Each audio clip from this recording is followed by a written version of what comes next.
It's Pinball Expo month. Queen Pinball revealed at last. James Bond 007 also revealed at last. Hi, my name is Jonathan Joosten. I'm the editor of Pinball magazine, and I'm joined by... I'm Martin Ayub, and I'm the editor of Pinball News, and Jonathan and I are here to look back at all the excitement that took place in the month of October 2022 in the wonderful world of pinball. And, as we often say, it was a very busy month, but it certainly was this month, wasn't it, Jonathan? Oh, yeah, absolutely. It's Pinball Expo month, for those that don't know. Pinball Expo is the longest-running annual pinball event held in Chicago, the heart of pinball. The center of the pinball world, so to speak, as most of the manufacturers are located in the Chicago area. And let's start off with Pinball Expo. Yes. This was the 38th edition, and the second year that the show was held at the Renaissance Hotel and Convention Center in Schaumburg, Illinois. For both of us, it was the first time for attending the show at that new location. We've been at previous shows in, the past couple of years it was in Wheeling, Illinois. Yep. And you've been also at the Ramada and other locations where it was held. But for both of us, the Renaissance Hotel and Convention Center was a new location. Let me ask you, what do you think of it? How are your findings? Okay, well, firstly, I think the show itself was absolutely wonderful. I think we weren't there last year, but we did get a lot of feedback, and I think people were a little disappointed with the new location and the way the show was laid out in 2021, and I think those comments have been taken to heart and addressed by show organisers, of course led by Rob Berk and family, and David Fix too. Right. But for us, this is, as you said, it's our first time seeing the new location. The hotel was a nice enough hotel. One of the comments that was bandied around last year, and which still holds true this year, I think, is that it's in quite an isolated location. You know, there is nothing else other than the hotel within the grounds or nearby. Whereas, when we were at the West Inn in Wheeling, we were quite spoiled by the fact you could just walk out the front of the hotel and there'd be an array of various eateries. There'd be like a Subway, there'd be a Dunkin' Donuts, there'd be bars, there'd be a nice winery place. Yeah. All of which you could enjoy if you didn't want to eat in the hotel, and not all of which, but some of which stayed open until quite late at night. Right. Remarkably, the hotel bar already closed at 11.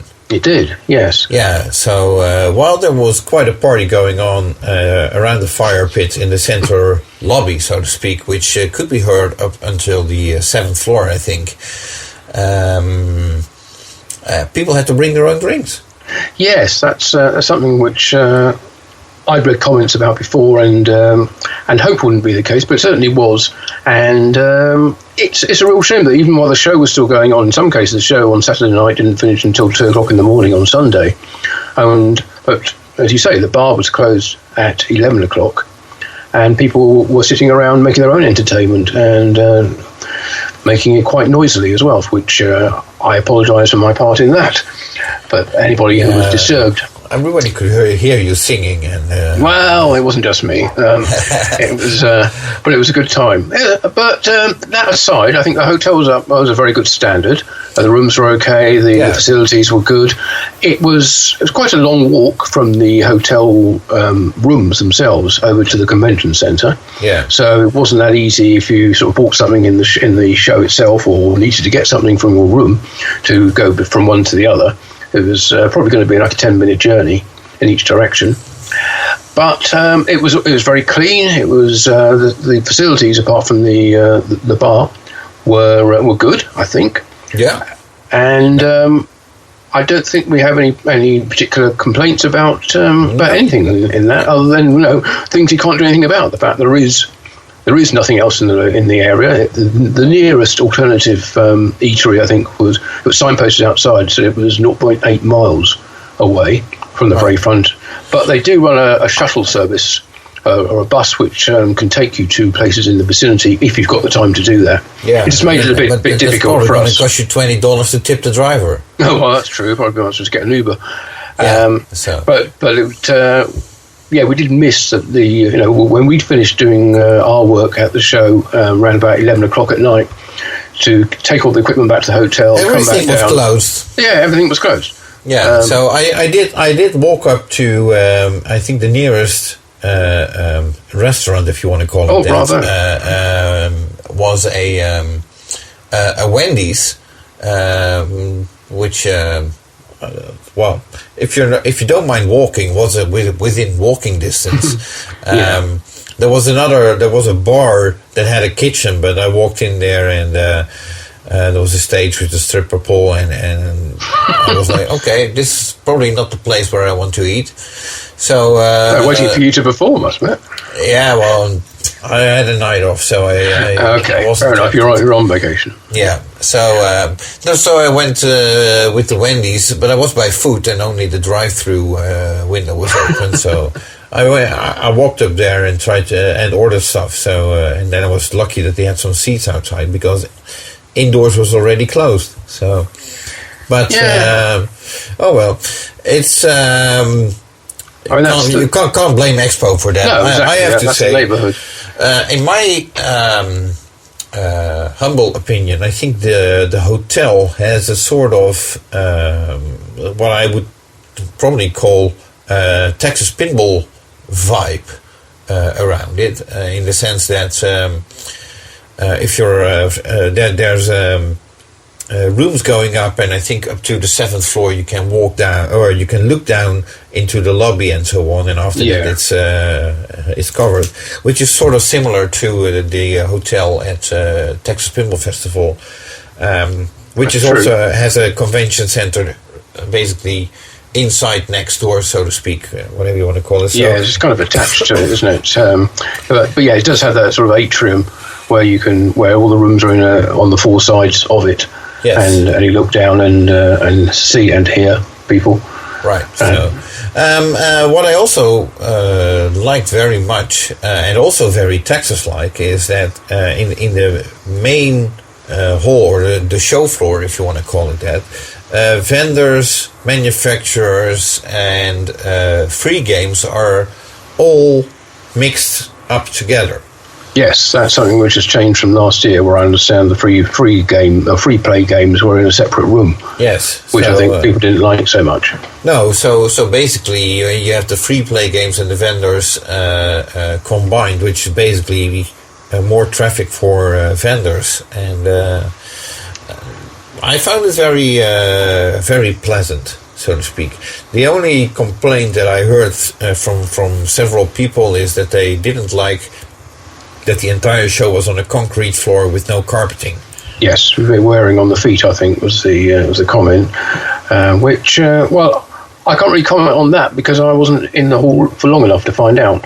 But I can understand if you're wandering around all day, that could well be the case. You'd need to wear some appropriate footwear. Yeah, well, Stern was smart, and they red carpeted their entire stand. So, first of all, it was easy to recognize that you were in the Stern booth, and second, it was easier on the feet. Yeah, so a big encouragement to hang around their machines. Yeah. But I agree, it was nice to be able to just browse the vendor stand, and then if you just fancied having a few games of pinball, just go and play some, and then carry on, just pick up where you left off.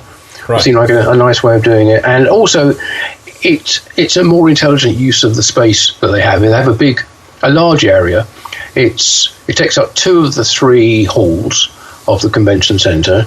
The third one on this occasion was being used for a home and garden show, but was the other side of a removable wall. Yeah, so that was a very nice show as well, by the way. I can highly recommend it to anybody. If you're done with pinball, see that show as well. Yeah, that was free entry as well, wasn't it, into that show? Yeah. I picked up some really nice items for my garden.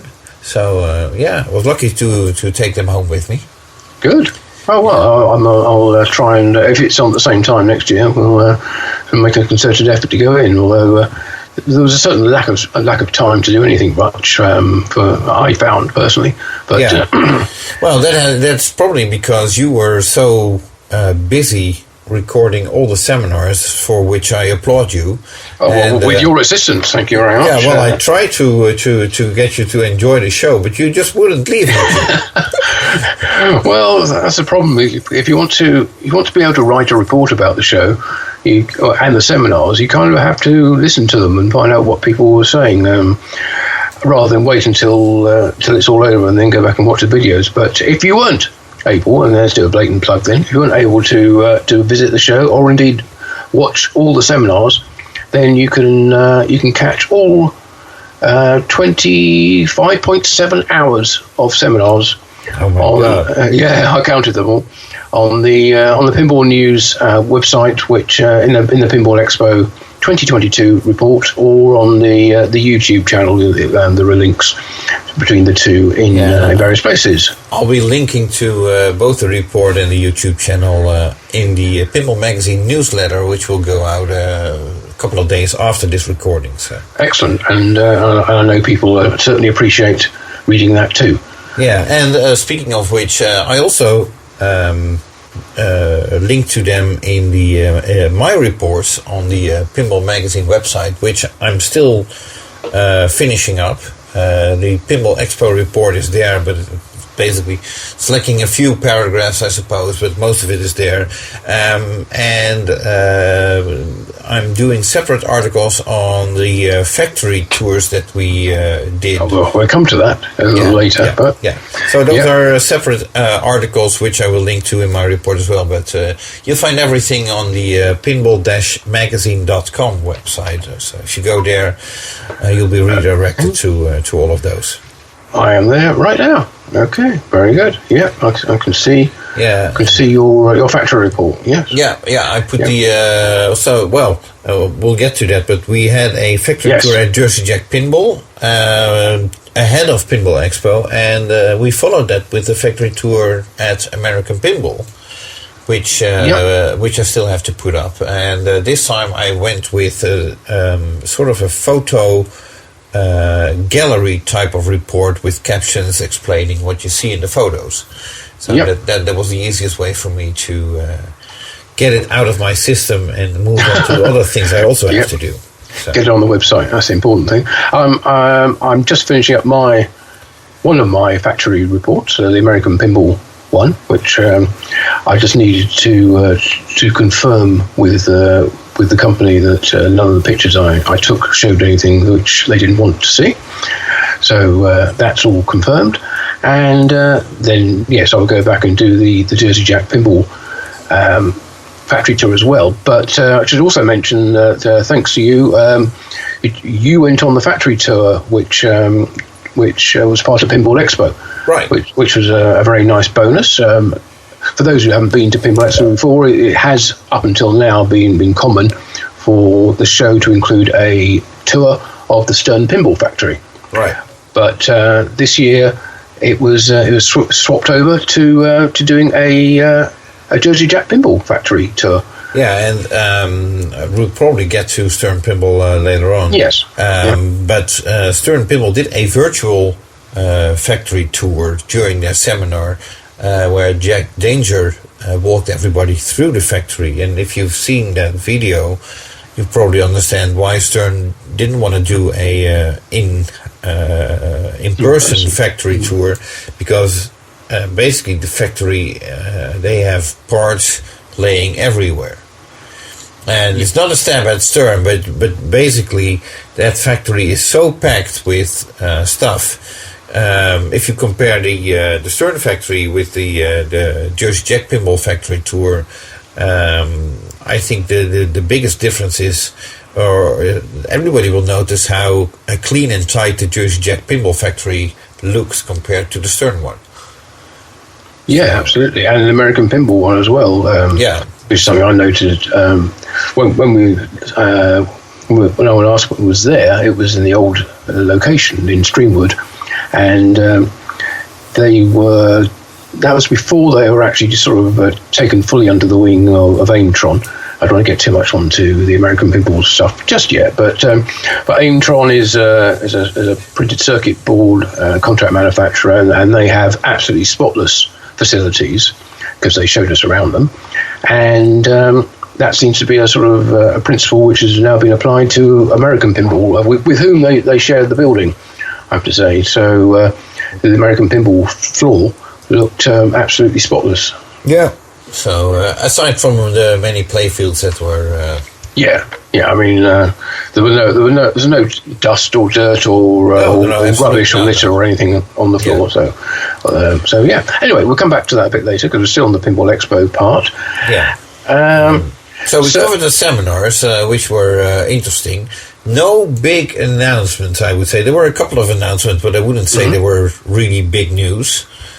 No, certainly no shocks, no reveals of games that we thought might appear there. Well, in speaking of that, one of the games that was expected to show or pop up at the show was the long-time rumored Pulp Fiction game from Chicago Game.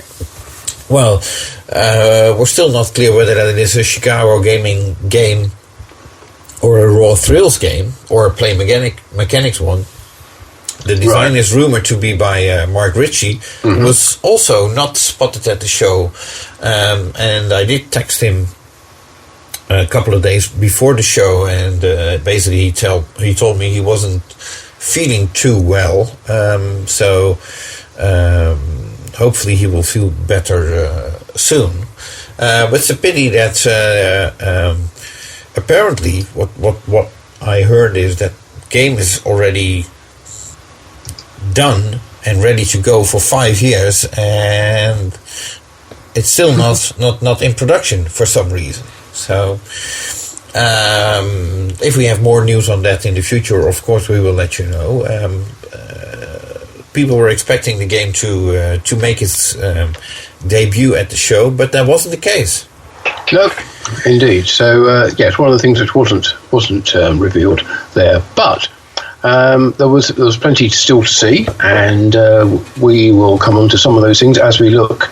Or I guess we should probably move on to what each of the manufacturers have been doing in the past month, right, and include the Pinball Expo, their Pinball Expo presence or not, as part of that. So let's start with what Stern Pinball were doing, because as you already said, they had a large carpeted stand at Pinball Expo with multiple models of their James Bond 007 machines. Yeah, Pro and Premium. Pro and Premium. No LE or the Super LE, the 60th anniversary one.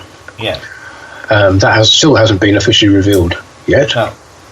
And well, it was still running quite early code or software on those James Bond machines, wasn't it? I think it was. I played it actually on the Wednesday before the show opened. Yes, yeah, that's right. Which is probably the best time to play games anyway for us reporters, because during the show we hardly play any pinball. Code 0.54. I saw at the screen. If you want my personal opinion on the game, I found it a bit clunky.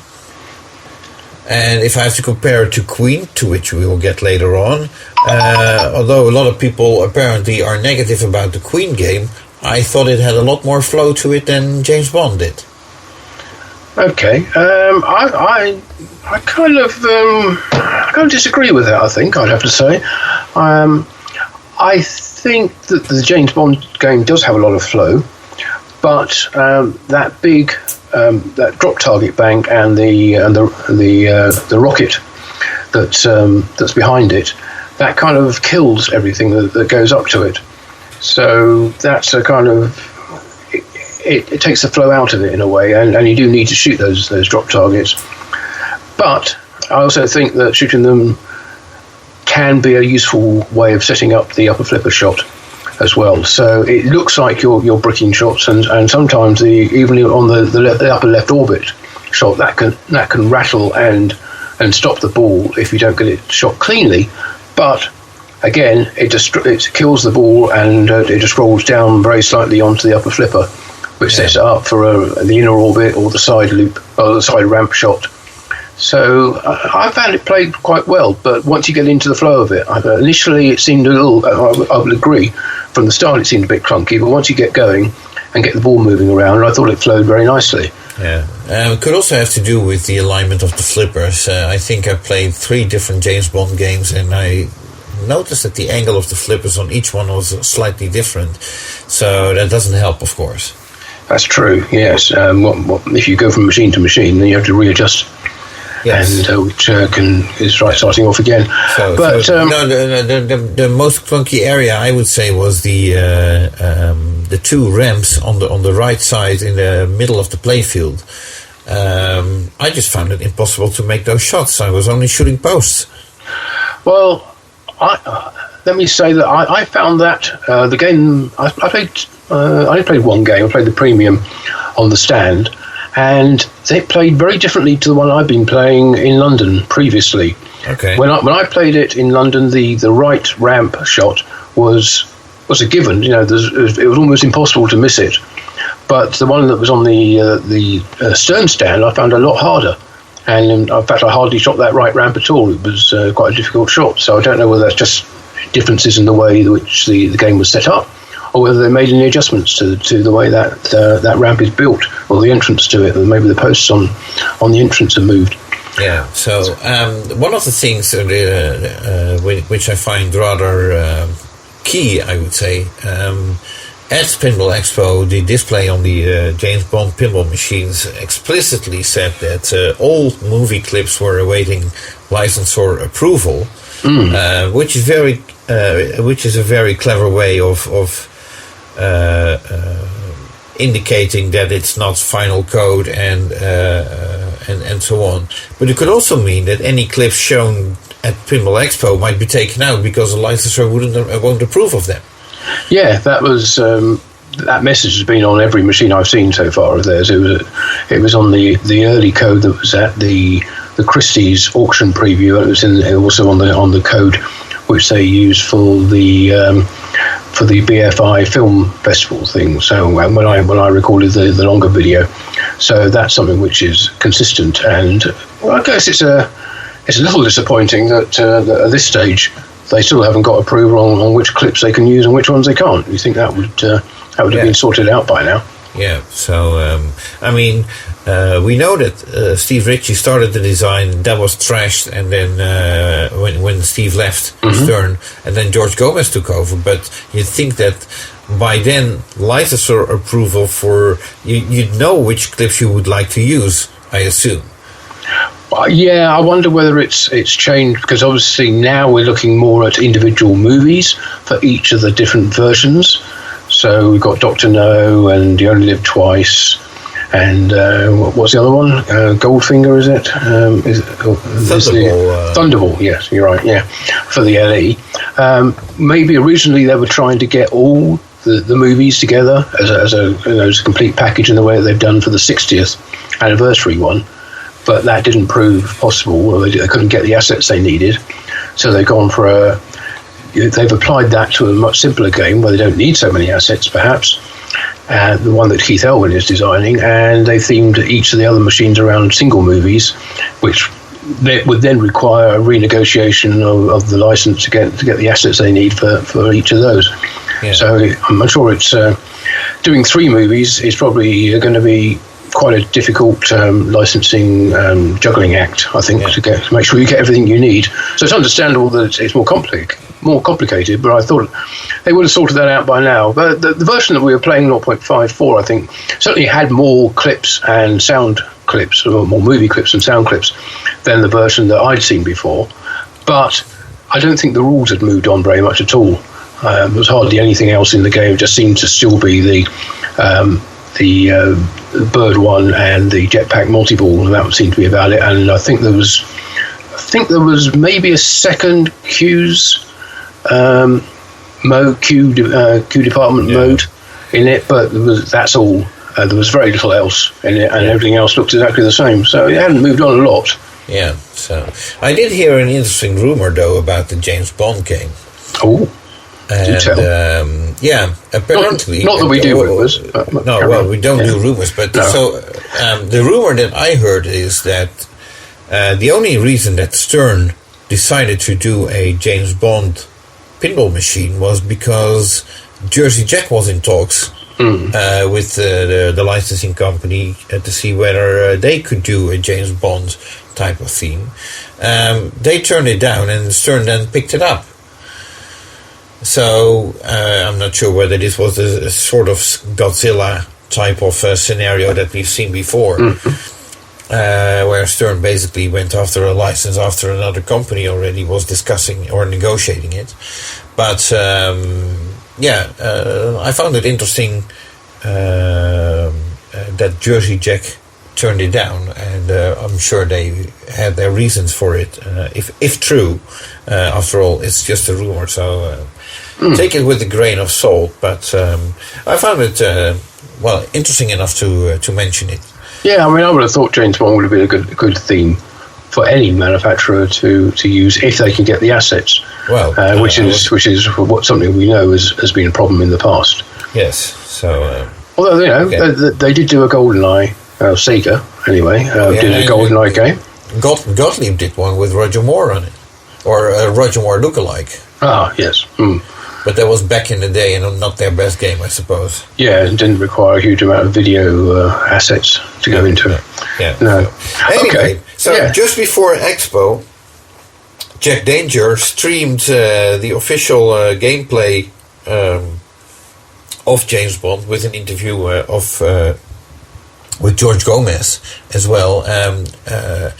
We were trying to actually be present at that recording, but we were told that first of all we were not supposed to come to the Stern factory, and second, it was in a private setting, and it turned out that it was shot at Jack Danger's studio, which we could have attended probably if we would have known, but we didn't.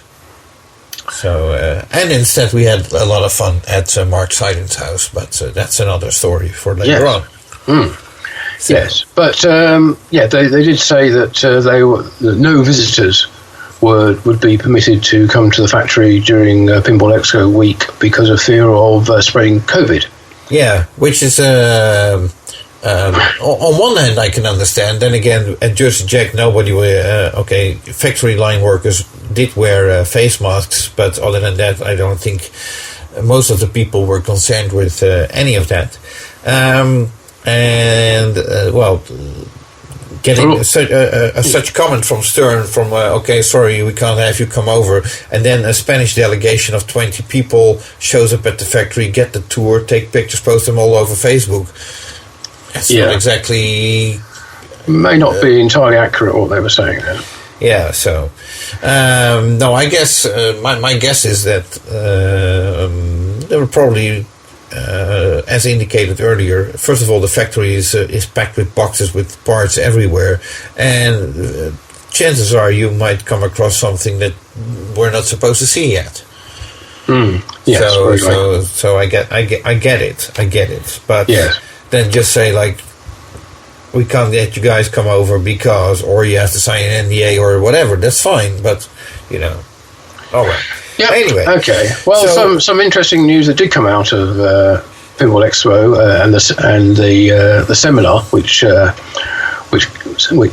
Pinball held there, yes. where, as you said, doing a virtual factory tour with Jack Danger, moving around the factory with various degrees of success because the signal kept breaking up and keep either the video would become very blocky or it would freeze or drop out occasionally as well. So. You almoys kind of wonder why I didn't just pre-record the whole thing and just play it, because there was hardly any interaction back and forth between Jack. It would have improved the quality a lot, I suppose. Yeah. So, because it was hosted by Gary Stern and Seth Davis, who were in the seminar hall, and they just were watching the Jack's tour on the big screen. Yeah, and so the big news we were getting at, this was probably the last factory tour that Jack Danger streamed in the current facility, as Stern intend to be moving to a new location next year. Yes, we have talked about this before and suggested that they might have to move. and Gary Stern apparently confirmed that. Yes, I talked to Gary at some point privately, and he basically told me they are moving to 2 new locations 5 blocks away.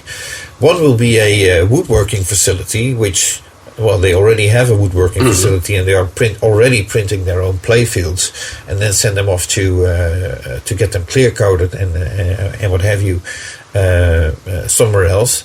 That will be in one of the buildings, and the other building will be twice the capacity they have right now, and that will host the main manufacturing. Yes. Yeah, the lines. Right.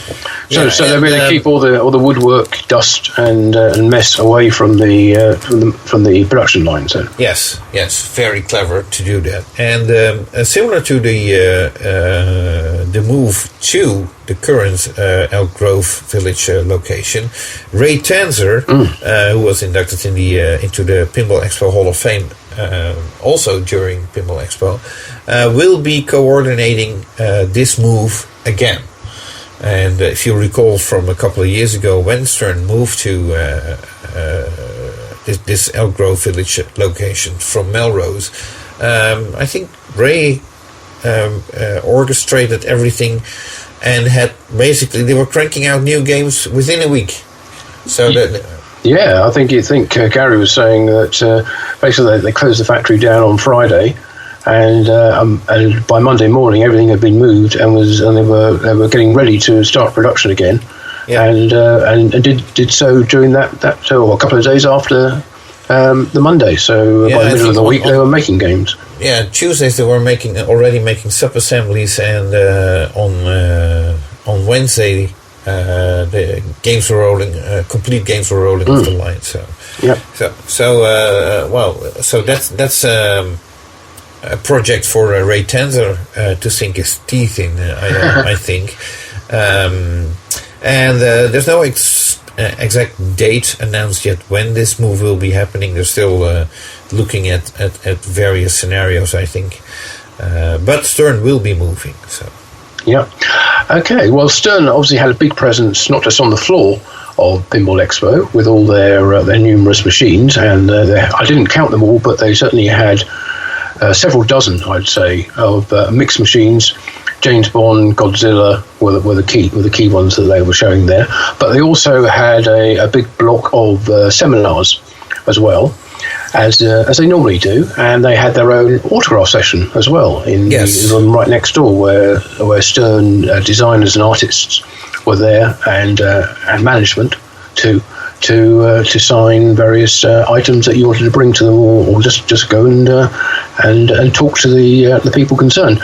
But one of the sessions which they had in the seminar room was concerned with Insider Connected, of course, which they are pushing very heavily at the moment, understandably. Well, yes and no, but okay, we'll get to that maybe. Well, so they made a few announcements there about new features which they're adding or have added to Insider Connected. Yes. And so starting with the James Bond game, if you log into your Insider Connected account, you will be able to discover local launch parties for James Bond, and by scanning and playing in any of those connected machines at the launch parties, you'll be able to get a special digital launch party badge on your profile, if that's not exciting enough. Yeah. Not that it's worth anything, and you can't exchange them or anything, but no, it's but some people get very excited about it's almost like Pokemon, isn't it? You've got to try and catch them all. Yeah. So if you can get that badge, and it'll also be able to point you at locations in your area where these launch parties will be, so you'll be able to pick and choose.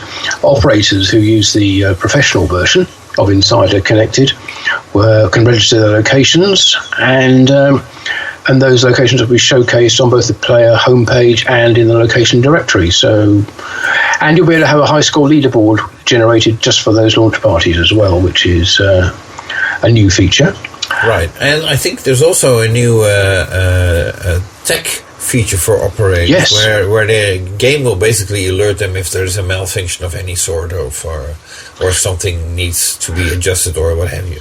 That's right. Yeah, it give you the tech alerts onto your account, onto your screen, and also give you information about various events that happen with the game, such as like anybody opening the coin door. You can see when that happened and how long it was open for, that kind of thing. So all that's being rolled out as part of the Pro version of Insider Connected, which of course is not free. You have to subscribe to that and register your location and machines in order to do that. So yeah. So other sort of big stern news that came out during or just ahead of Pinball Expo was the reveal of the topper for The Mandalorian.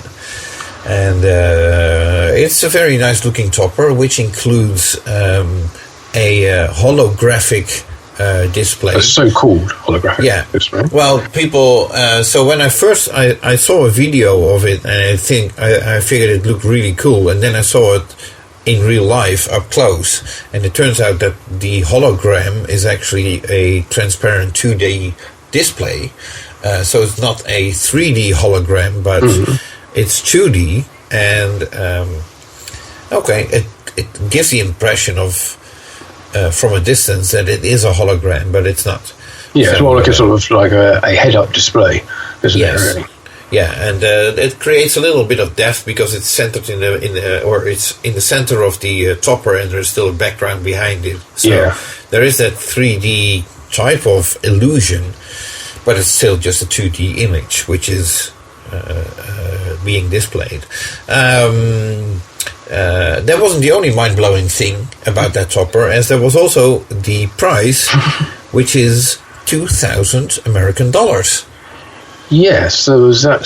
That was one of the things which caused concern, I think, about the release of this Mandalorian topper was the price. The other thing was the fact that it opens up some new modes for gameplay, which are only available with the topper. Yes, so you get the topper, and that unlocks a topper multi-ball, and also Insider Connected Topper Awards, I think. So we've seen this before, I think. Where was it Jurassic Park? Was that the one where you could spell out Jurassic on the topper and get another mode? Yes, I think so.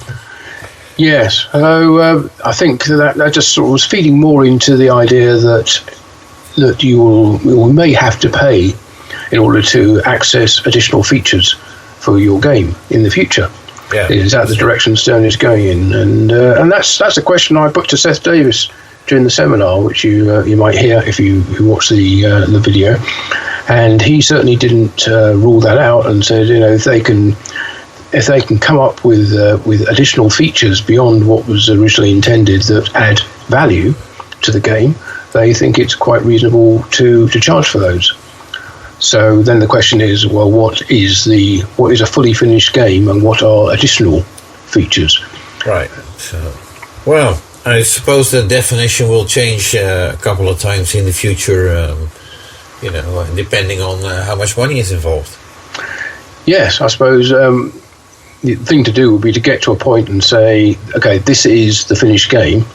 Okay, from now on, anything else will just be bug fix. Anything else given for free will be bug fixes, and any features we add above and beyond that will be downloadable as additional content, which you may have to pay for. Right. So then people can make their mind up about whether that game is worth their money, or whether it's quite lacking, and Stern have it's kind of like what they did with the Pro, Premium, and LE model. You used to have the one model, and now you get the base model, and then if you want the extra features, which would have been included, some of which would have been included in the standard edition before that, then you have to move up and pay a higher price and get the premium or the limited edition version. Yeah. So they're going to try and do the same thing with the software, by the sounds of it. Which is not a surprise, really. That's certainly a way to generate a revenue stream from the software rather than giving it all away. Right. Yeah. So, so that's one area where Stern is developing. I can't help, since we were speaking on the Insider Connected seminar. Yeah. And this is something that I hope to be able to ask George Gomez in the future. It's not that long ago that George was heavily explaining to us reporters, but everybody in the pinball world, that the game is on the playfield, and Stern was one of the last, if not the last manufacturer to move to an LCD display, because it takes a lot more content to fill that display, and that requires a lot more people to make sure a lot more cost and a lot more licensing. Yeah, exactly. So he was rather reluctant, I would say, to move to an LCD, because the game was being played on the playfield. And now we have George preaching Insider Connected like there is a new religion out there. And I'm still thinking the game is being played on the playfield. What changed his opinion or point of view, whatever you want to call it? I'm very curious to get an answer on that at some point in the future. But I found it quite remarkable. So. Well, I don't know if you remember back in the days of games like Transformers, another George game, right. And that game and the playfield and the apron and the back glass, plastered with QR codes, left, right, and centre. To scan here, go to this website, and read all about it. Really immersive information about that particular game. And that all died out very, very quickly, and then of course QR codes have come back again as part of the Insider Connected system. Mm-hmm. But the thing which worries me about this is that if you go and scan those QR codes on Transformers now, it'll go to try and take you to transformerspinball.com, I think is the website, which doesn't exist anymore. Right. So all those QR codes are totally redundant. They're plastered all over your game, but they don't lead anywhere. Yeah. So that's is entirely connected. If it doesn't generate enough revenue, is that going to be phased out as well? And all these readers that you've got on your machines will also no longer function. Yeah. So what I did find interesting, speaking of Pinball Expo, there also was the Scorebit seminar, where they made a comparison between Scorebit and Stern Pinball, where they basically stated that Stern or Insider Connected is supporting 18 games at the moment, and they are like 400 something games. I'm just wondering how long it will take before any of the other manufacturers will basically accept Insider Connected accounts as well, and integrate them with Scorebit, or basically hack the whole Insider Connected. It was interesting that something I wasn't aware of, because I hadn't been following the Scorebit story too much, was that the team from Scorebit said that up until, I think they said August of this year, their system worked perfectly well on Stern games with Insider Connected. But then Stern released a software update which basically killed Scorebit and doesn't allow it to run on their machines anymore.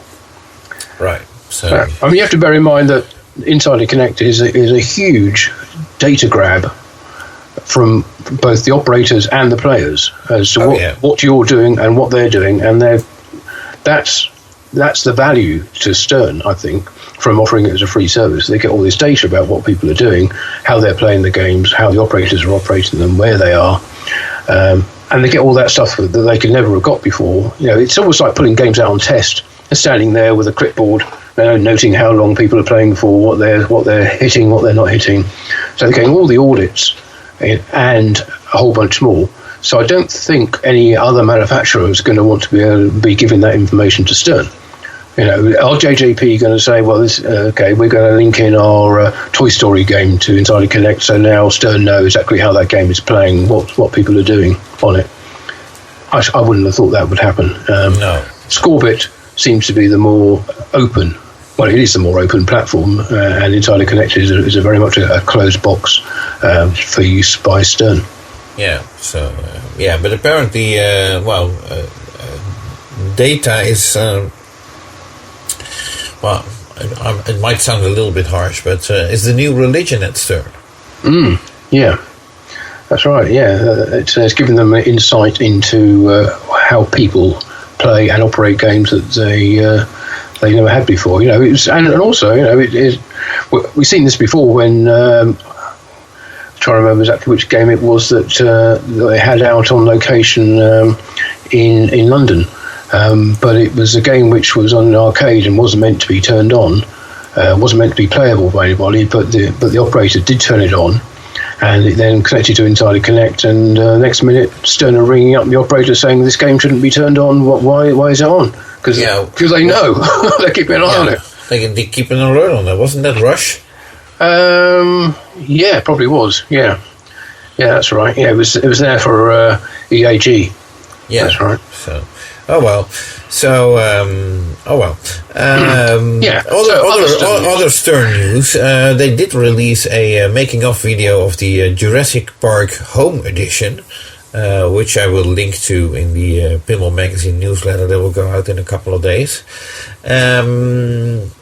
Besides James Bond, which I assume was on the line, or at least for a part of the month, they were also building the last run of Guardians of the Galaxy and Godzilla Premium.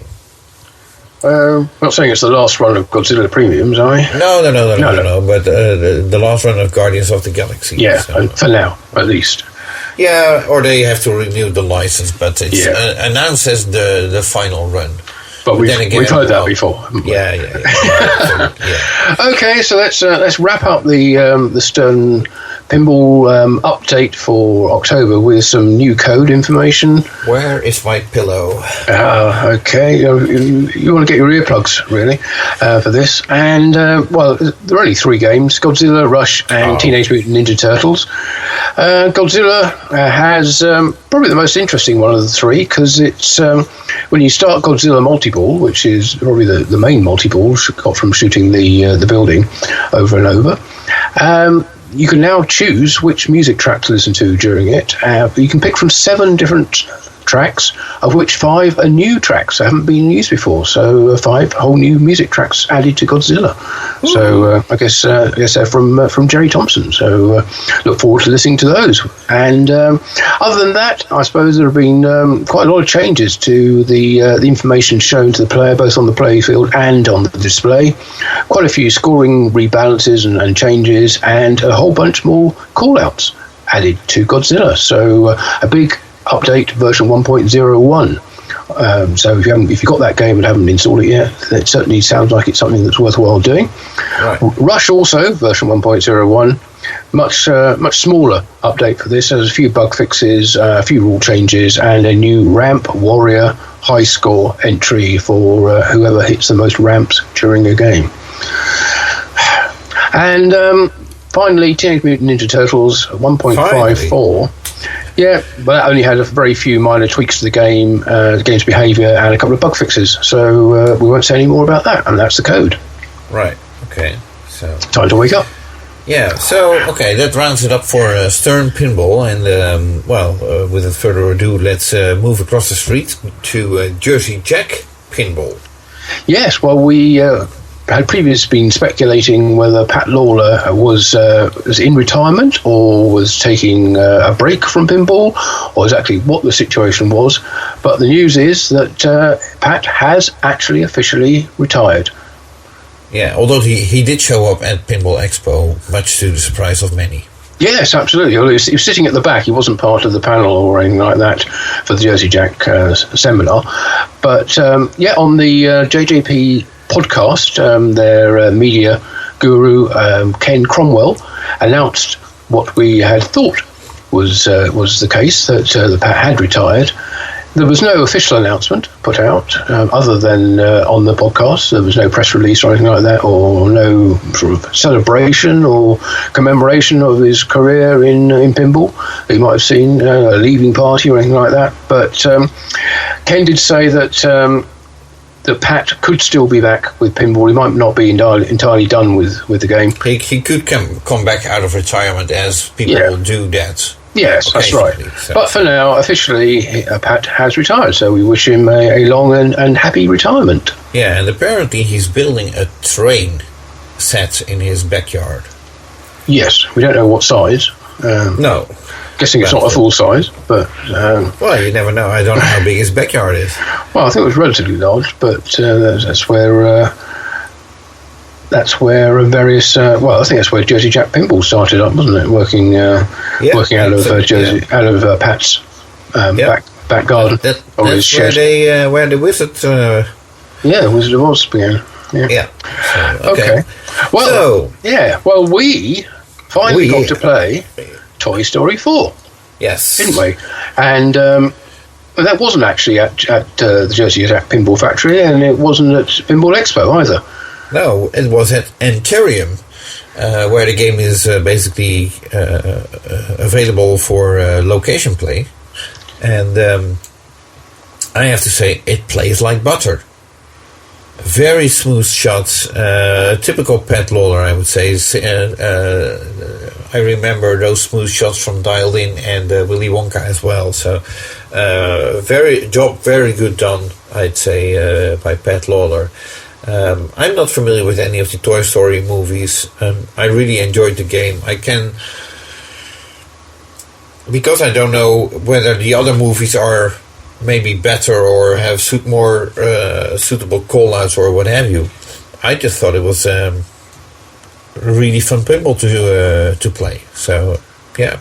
Yeah, well, I should mention that Antarium is a sort of family entertainment centre, come restaurant, come bar, come bowling alley.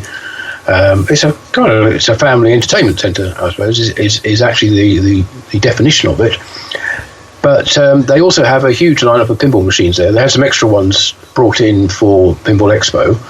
Right. This is prior to the Bumper Blast, which was the Wednesday night welcome party.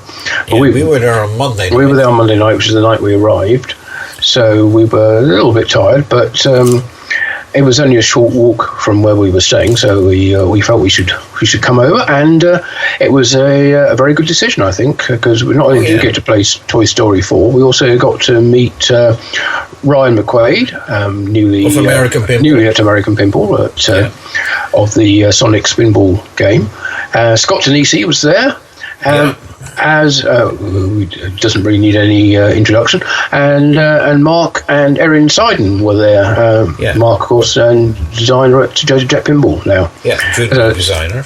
Yeah, so they've moved to the area from the northeast of the US, and basically they were there with the others, and we were all having a good fun time playing all the games. Absolutely. Yeah, and then we got invited to Mark and Erin's house for the next evening, where they had a league night, and I was able to play Mark's Metroid game, which he has set up in his basement, which is basically the game that got him hired at Jersey Jack Pinball.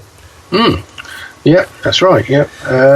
So thank Mark and Erin for their we had a great time there. Hospitality. Yeah, but getting back to Toy Story 4, yes, I enjoyed playing it as well. I do agree that the upper left-hand corner, where that huge great screen is a bit of a dead area as far as gameplay goes, and I wasn't.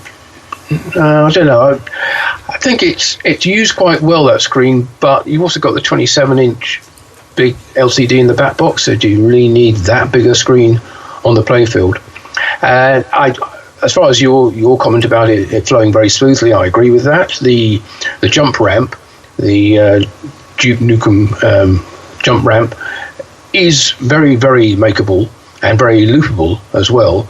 It's originally I thought I was going to be a bit like the slam ramp on No Good Gophers and trying to get the hole-in-one in there, and it's going to be virtually impossible. But no, it wasn't at all. It was a nice smooth shot, And the rest of it, the orbits and ramps all flowed very nicely. So yeah, I agree with that, and it looks great. I'm moderately familiar with the Toy Story franchise, and I think I certainly have seen Toy Story 4 some time ago, but I don't think it was that heavily involved with that particular movie. It's Toy Story, really. It's themed for, but all the characters are there, and some of the new ones from Toy Story 4 as well. I did like the way they use the posts either side of the jump ramp as well. Yeah, which was actually explained to us during the factory tour that we got on Tuesday. Yeah, so they do pop up when the ramp is active.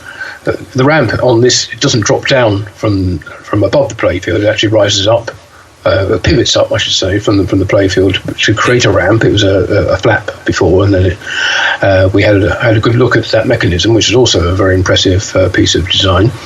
But there are two pop-up posts either side, which are used together when the ramp is up, but can also be used individually to block shots on the playfield during other modes. Yes. So it's intelligent use. Later on in the game, that was explained to us by Eric, who explained that the posts will be or can be controlled individually. Yes, that's right. Yeah. And I actually saw that in myself when I was playing it, that the post would pop up and inhibit your making of one of the shots.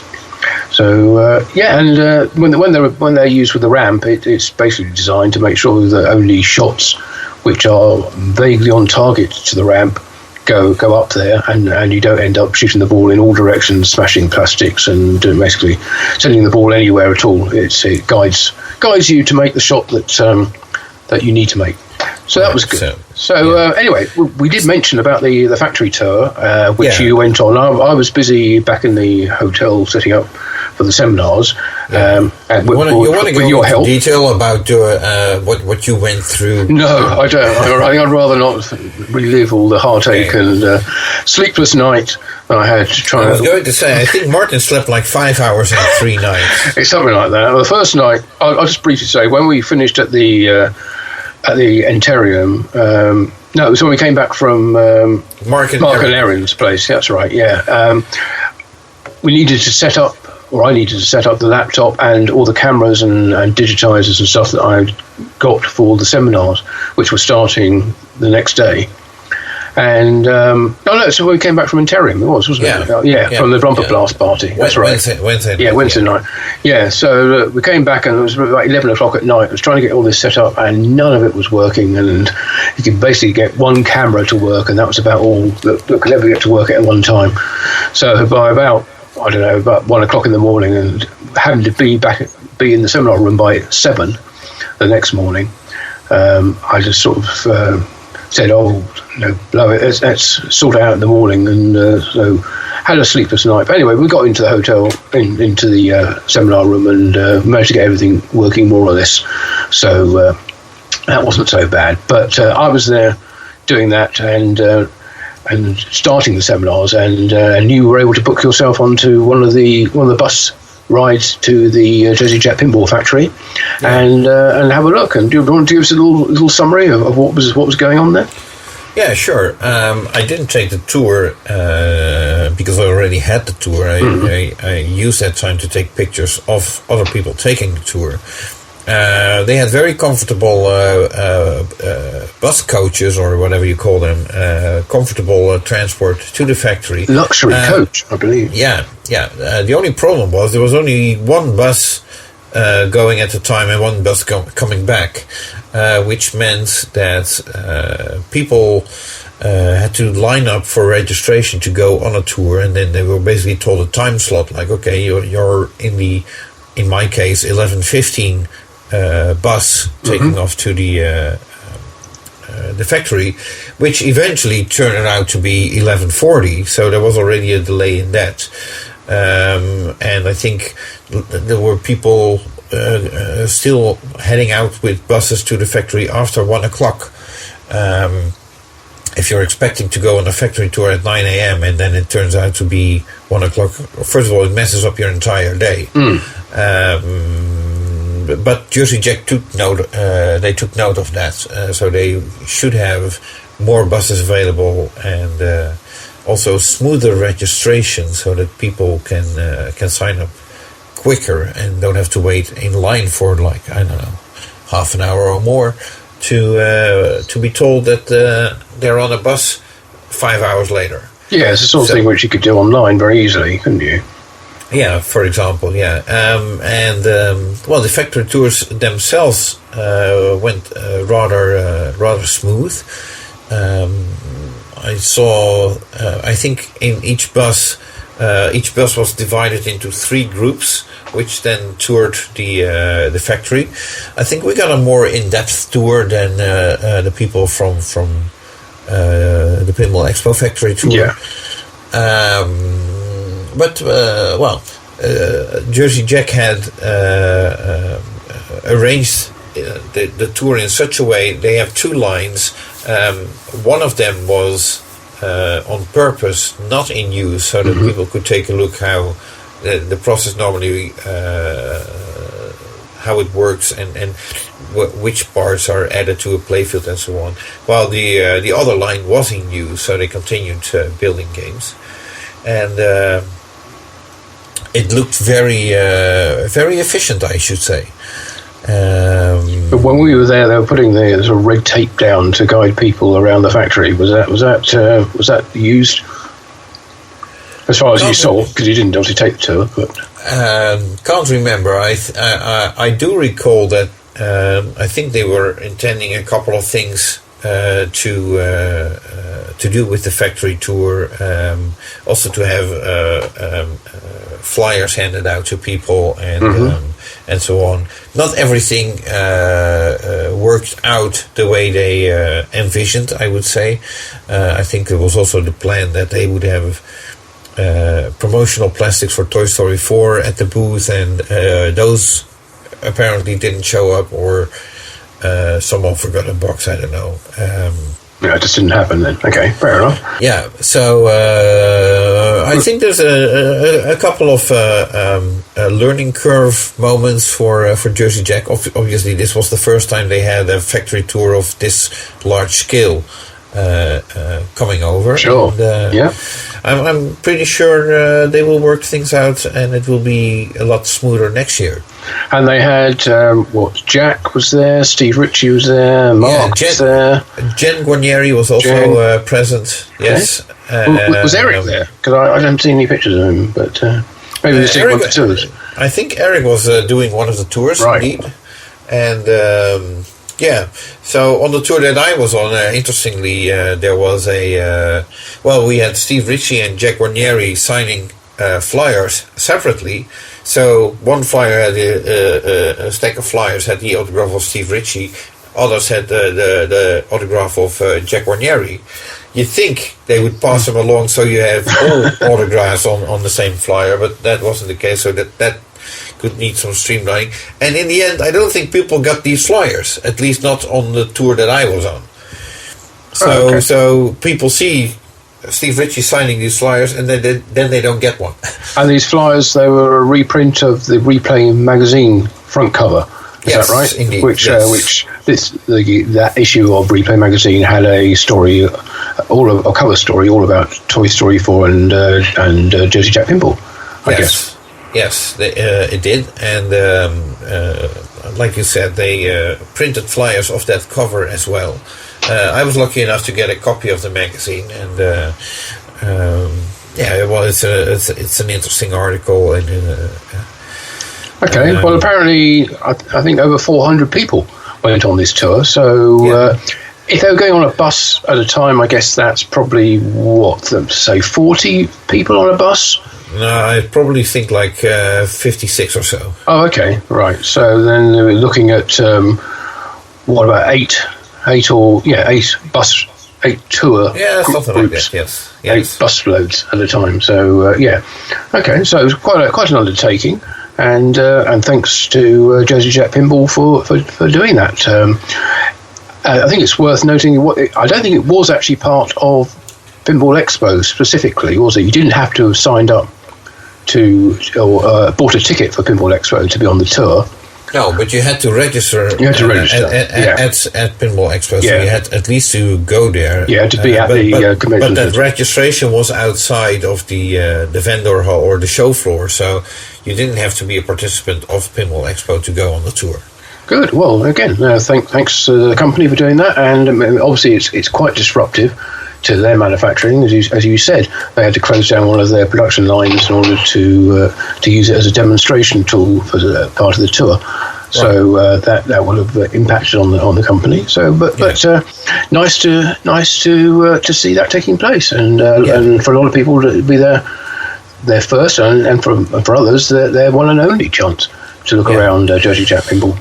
And in case you missed it, do check out the coverage on both Martin and my website, pinball-magazine.com and pinballnews.com, where we both took pictures of the private tour that we got prior to Expo. Mm-hmm. So you'll see a slightly different and maybe a little more leisurely view of the factory, but at that time they were certainly getting ready for the tour, so they had already shut down one of the production lines and were getting their exhibits ready on the other one so people can see the state of the playfield at various stages.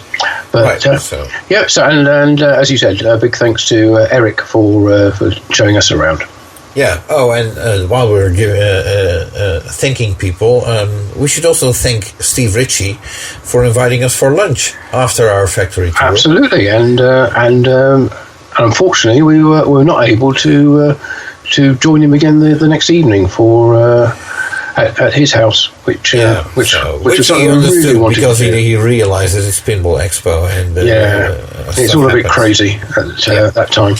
Yeah. But okay, so that's I think that's pretty much wraps up Jersey Jack Pinball for this month. So they weren't showing a new game; they were showing their latest game. But we've already seen one new game, and that was from Stern with their James Bond 007. But there was another new game, which not new as such, but it was being shown in public for the first time. Yeah, so which is rather interesting because actually you played that, you've seen that game over a year ago. Yes.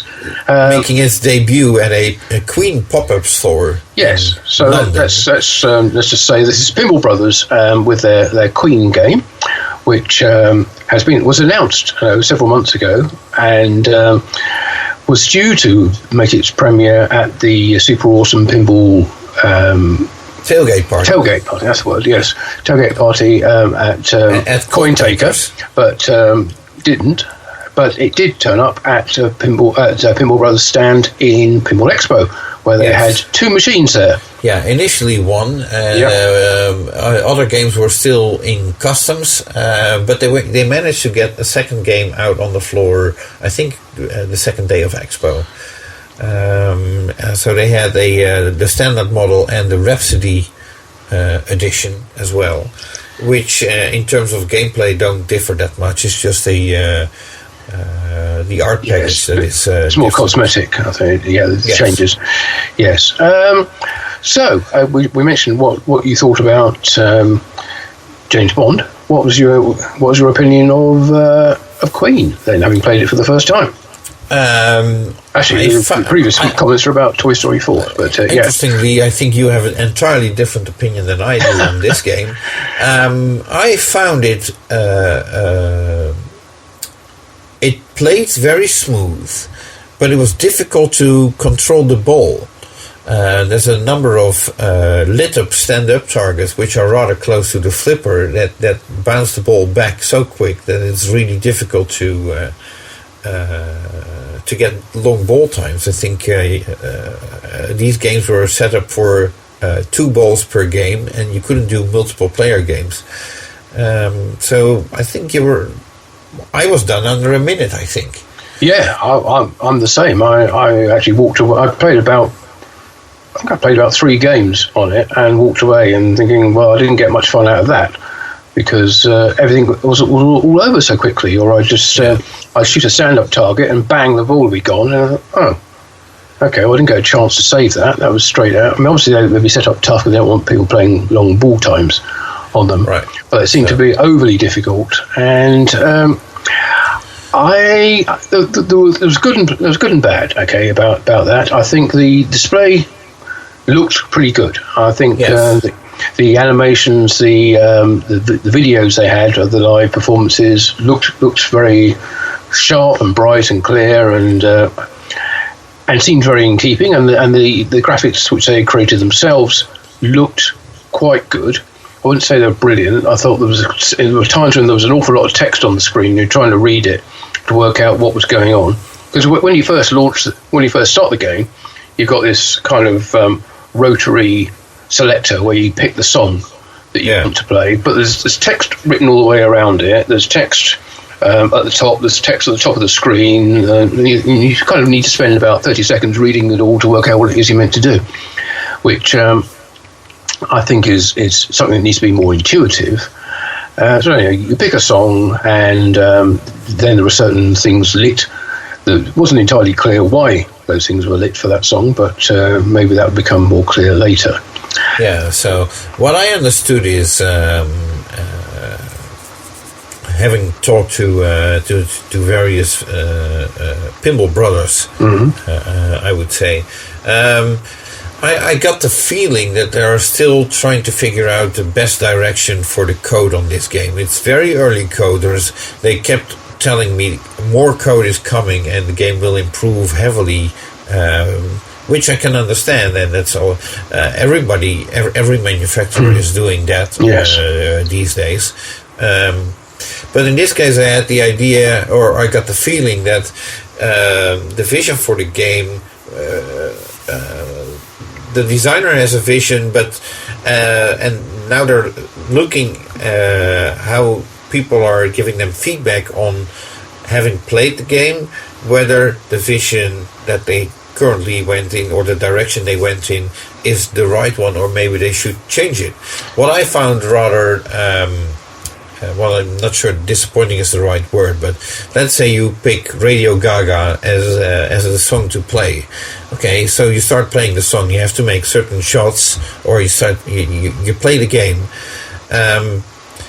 and once you drain a ball, basically you have to pick another song. You can't finish the mode, so I'm not sure how you can really progress in that game. I wouldn't mind continuing in that song mode until I reach the objective that you should reach, which actually, because the ball times are so short, would give you make you play it a lot more, because every song has different objectives, I assume. So, well, that's that kind of ties in with one of the things which I felt about the game was when I walk up to any new game, I'm asking the question, okay, who am I? What's my role in this game? What am I trying to achieve, and why? Okay, and I didn't get any answers to that when I first. I pick a song and some shots of it. Right, why? Okay, what's the overall objective? Now, who am I? Am I a member of the band? Am I trying to be a member of the band? Am I a fan? What's my involvement with Queen at this point? And I couldn't get any sort of involvement, emotional attachment to it. It's like, okay, we've lit a bunch of shots. I don't know why those shots are lit as opposed to any others. I don't know what they represent or anything. There were some things in obviously there's Wembley Stadium, the old Wembley Stadium model. So that's lit for some things for a multi-ball feature, and that's fine. I have some comments about that as well. The actual mode itself, when you start a song, I don't know why other than being able to change the song and have different shots lit, ones which are more to my liking. I didn't see any particular reason to pick any specific song. It was interesting, though, that it doesn't explain this to you in any way, but in any obvious way. But I did notice that right at the very top of the screen, it shared. I forget which song it was, or maybe it was Radio Gaga. It said double flip on the beats for extra points or extra features. Right. I thought, oh, okay, so you're asking, I'm meant to be double flipping with the music, am I? If I can hear the music. That is. Okay, that wasn't an obvious feature, but once you start reading the screen, then there's more information there. So there are things in there which are potentially very interesting, but I don't think it's something they should do on every song. There should be certain ones or certain times of songs where you should do that. Right. So, well, I think you mentioned the word potentially. I think this is a game that has a lot of potential, but it will come down to the code. And besides the code, I did express a couple of suggestions in terms of hardware. I mean, I've known Daniel Jensen of Pinball Brothers for quite some years now, and I was very delighted to meet other people of the team as well. If you look at the playfield layout, of course, you have the red special guitar in the upper right corner, which is blocking a lot of your view in that area. It's as a mini playfield, it's a rather difficult one because I don't think I've seen anybody manage to shoot the captive ball on the guitar neck, because basically you lose your ball way before you can even aim to make a good shot at that. And then there's a metal center ramp which basically looks very dark, like a black vertical bar in the middle of the playfield. I think the game or the look of the playfield will improve a lot if they change that to a plastic ramp which you can see through, or a wire form, so that you at least have a little bit more visual contact with the ball if it goes under that ramp. And you mentioned that Wembley Stadium sculpt in the back. It's mounted against the back panel, and I understand that it will become rather important later on in the game. And I'm like, why is... I understand that Queen performed there, but Wembley Stadium itself has nothing to do with Queen. Well, I would argue that it's the home of some of their iconic concerts, and also, of course, the Live Aid event, which they are very well remembered for. I get that, but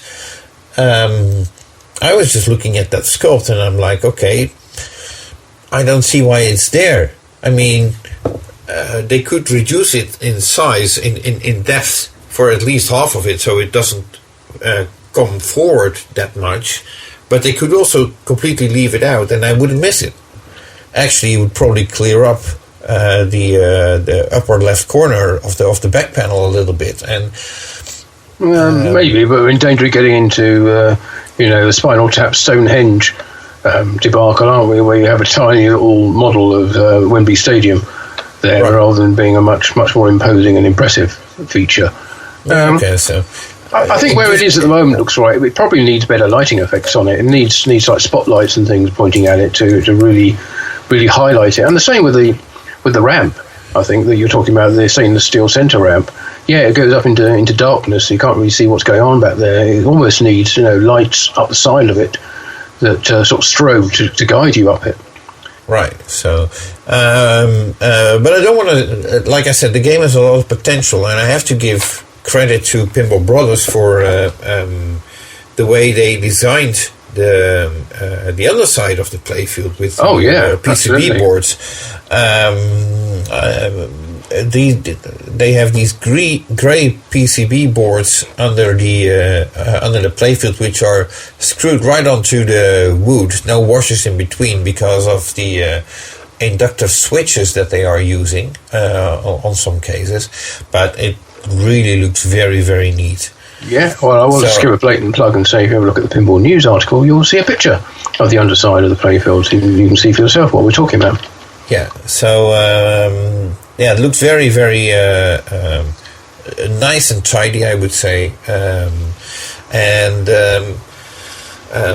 well, that's partly also Petrecci Gaming, I suppose, in Italy. That's was building the game. Building the game, and I suppose may also be involved in some of the PCB board design and what have you. Yeah. Maybe not. Maybe I'm mistaken. But still, compliments for the way the game is laid out under the playfield. Yeah, it's heard the stories many times about half a mile of wiring under the playfield. Or Gary Stern used to say. Not the case. There's about 3 or 4 meters of wiring under the playfield on Queen. So it looks everything is linked together with ribbon cables between the various PCBs, and as you say, they are flush against the playfield. So it looks very clean and impressive. Yeah, congratulations to the mechanical and electrical design for that game. Yeah. So, and still, I think the game has lots of potential. So I hope they get working on code, and I'm pretty sure that they will. They should be able to turn over some of the people who have been negative about the game so far into enthusiasts, I would say. Well, one negative about the game, which I'm not sure they're going to be able to change, and I think I've heard this mentioned a good few times, is about the sound call-outs by the band. Actually, I have some news on that, or at least, okay. Go on. It may not be news in the sense that it's not been an official announcement, but I understand that there is the intention to record additional voice calls, which basically I suggested, get someone to direct them so they don't sound like it's Sunday morning. Yeah, it was very, very flat and unenthusiastic.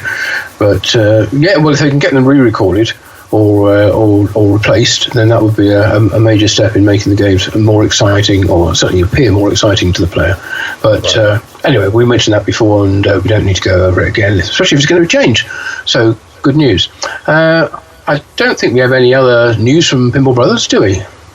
No, I think that's it for now. Let's move on to American Pinball. Okay. Where we were lucky enough to get a factory tour over there, and I will have an article on that on the Pinball Magazine website. You also have an article on that on your Pinball News website. Yeah. Got all the pictures already done, and just going to put a few words to it, and it'll be should be published later today. Right. Okay. Good. And while we were doing that tour, we got a chance to talk to veteran pinball playfield designer Dennis Nordman, who is also the cover story in Pinball Magazine number 2. Mm-hmm. It was very nice to see Dennis again, and certainly was. He's back in his element, designing games. Oh yeah, he's loving it. Yeah. He's finally. He's hoping to see his games get into production again, because as he told me, I think the past 5 years he's worked for several companies, and none of the games that he designed were actually produced. No, I know, it must be a bit dispiriting. Yeah, so we're looking forward to see a Dennis Nordman pinball design come out from American Pinball. We talked about lots of details that we can't go into, so sorry about that, NDA and so on, you know what it's like. But it was great talking to Dennis and his upcoming games. I know something which I haven't told you, and which I can tell you now, because I went back to American Pinball on the Tuesday after Pinball Expo, in order to pick up some goodies for our quiz that we're going to be doing the Dutch Pinball Open. More about that later. Back to later on. Yep. Yes. While I was there, I got a chance to go into the design room and play Dennis's game. Well, it's upcoming. And now you're going to spell all the details, are you? No, I'm not going to say anything about it. And I also got to play another game, which I also can't talk about. But I can say that having flipped Dennis's game, it's a hugely enjoyable game. So I think American Pinball are onto a winner with that one, if it plays anything as nicely as the Whitewood that I got to try. So other than that, I can't really say anything else. But let's just say that it's on its way. Okay, well, teaser alert. So, okay. Any idea when the rest of the world might see that game? I believe, and this is only speculation, that we may well see 2 games from American Pinball next year. One around one around Texas Pinball Festival time, and one around Pinball Expo time. Okay, well, that's interesting. That's the hope, I believe. Obviously, timeline slip, as we've seen. Well, many supply times. chain issues, Exactly. and what have you. Yeah, so There's no guarantee, but that's what they're shooting for at the moment, as I understand. no pun intended. Shooting for. Yes, Yeah, exactly. Okay. So anyway, Let's talk about what they did announce at Pinball Well, Expo. they brought, I think, like 12 games to Pinball Expo. Legend of Valhalla, Hot Wheels, Oktoberfest, and Houdini was there. Yep. Yeah, all 4 titles were there. They did have flyers for Legend of Valhalla. Finally, I would say, because I think that game has been out for like over 6 months, and so far we didn't have any flyers up to 2 weeks ago. So are the flyers, are they for the Classic Edition, which was announced this month? Actually, I have no idea. I understood originally at the Texas Pinball Festival show that the goal was to do a flyer for 2 different models, and they wanted to wait until the classic one was available so they could include it. And I must admit, I haven't looked at the flyer that well to know which model it is for. Right. Okay. Well, we're on that subject. This month, October, American Pinball did announce the release of their classic edition of Legends of Valhalla, which is the cheapest model. It is. It's a kind of a cost-reduced model, because some of those custom molds that they use in those games are hugely expensive for what they are. Can easily cost $60, $70, $80 for a single molded piece. And if they can replace that with a similar looking plastic piece, which costs $1 or something, then that's more money they can either put into the game elsewhere or reduce the cost of the game. Yeah. So that's something which I think they're going to be doing going forward with all their models. I think you might be finding things like Houdini, for instance, will have a classic edition coming up. Well, one of the things I found rather remarkable during our factory tour at American Pinball, the barrel, the 3D barrel that is being used on the Oktoberfest game, is actually 3D printed. It is, and then hand painted. Yes, and Ryan McQuaid is actually heavily involved in the 3D printing at American Pinball. So I wasn't expecting that. But, well, if it works, it works. Well, it's quite a large model, isn't it? It's quite a large item. Yes. So it probably takes quite a while to print. But so they got a couple of 3D printers printing these barrels and other items as well. So, I mean, you mentioned about having Legends of Valhalla flyer available, but we didn't get to see Scott or Frank from Riot Pinball at all during the show, did we? No. Yeah, the designers of that game. I was expecting them to be around at Expo, but I thought they might have been at the American Pinball Update seminar as well. I didn't see them, so oh well. I didn't get to see an awful lot, so I probably don't know whether they were there or not, but I certainly didn't see them anywhere, so maybe they were, maybe they weren't, but we didn't see them. And what else were we going to say? Oh yeah, yes, we talked about the seminar that American Pinball had, their update one, which had a couple of interesting announcements about it. First of which was that Sophia Ryan was inducted into the Pinball Expo Hall of Fame.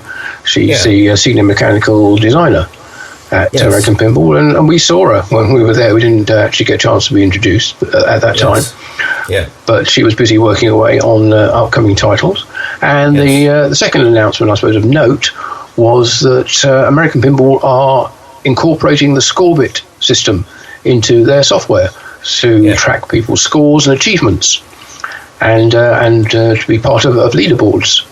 So at the show, they had Hot Wheels games, which had it installed and working already, and had a high score leaderboard running on a big LCD monitor there.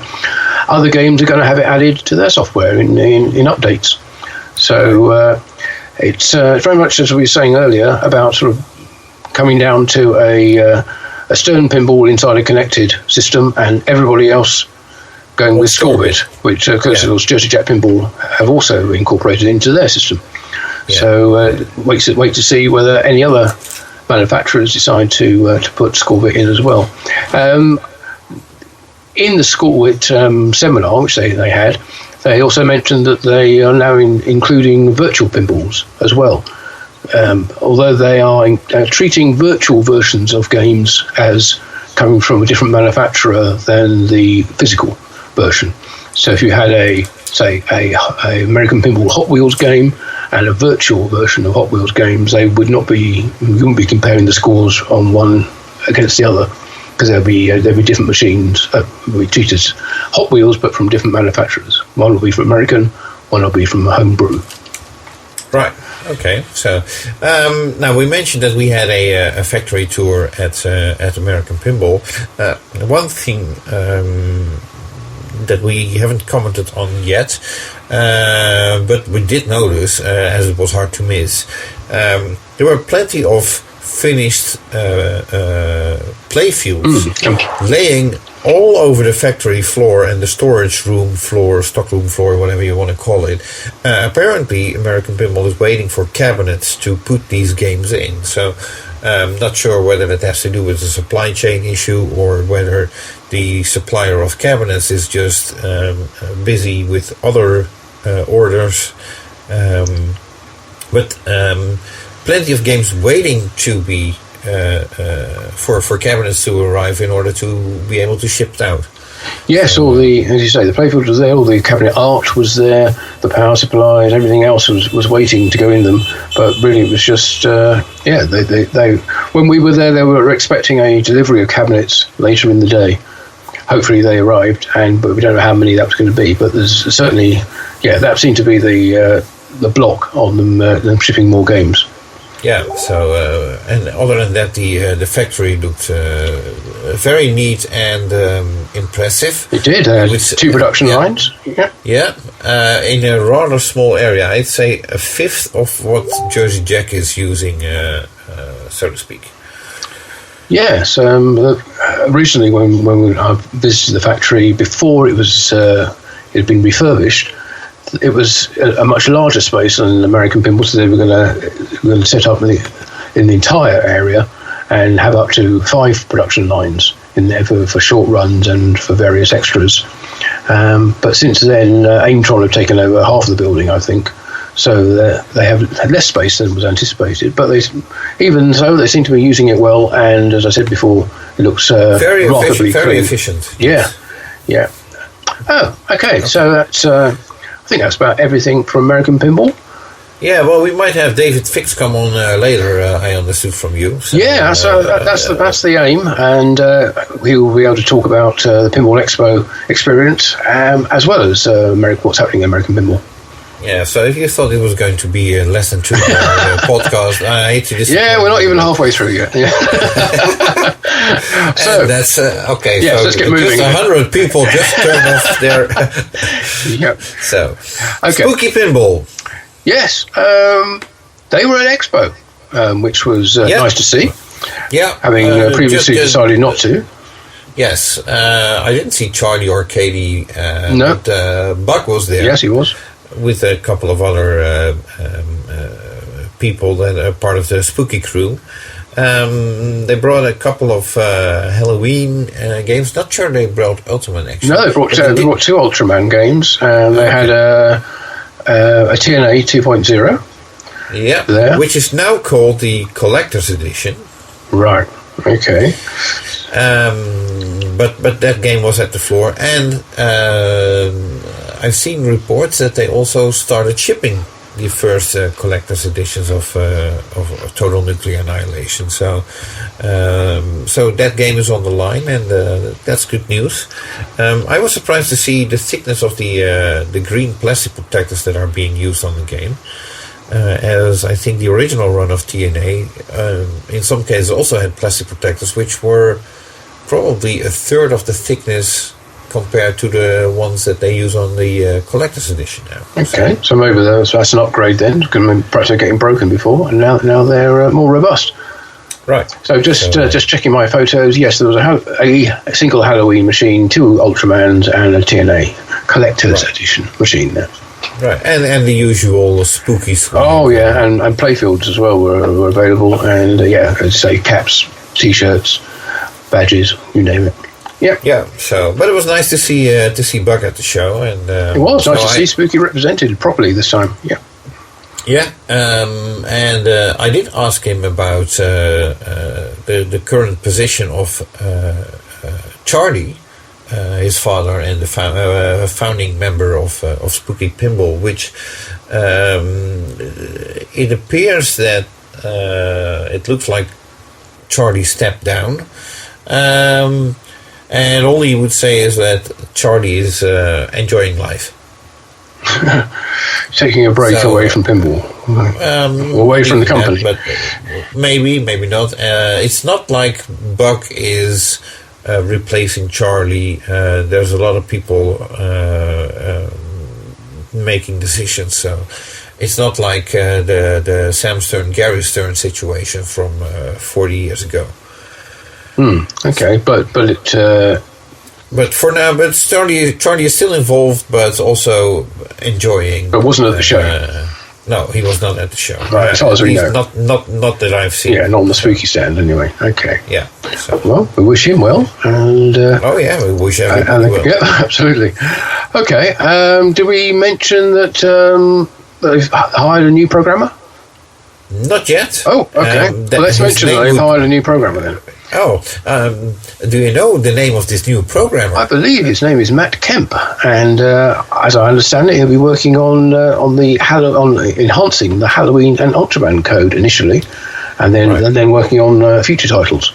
Yeah, that makes me wonder: did another programmer leave? Because obviously, this program, Matt Kemp, will be picking up code that somebody else already developed.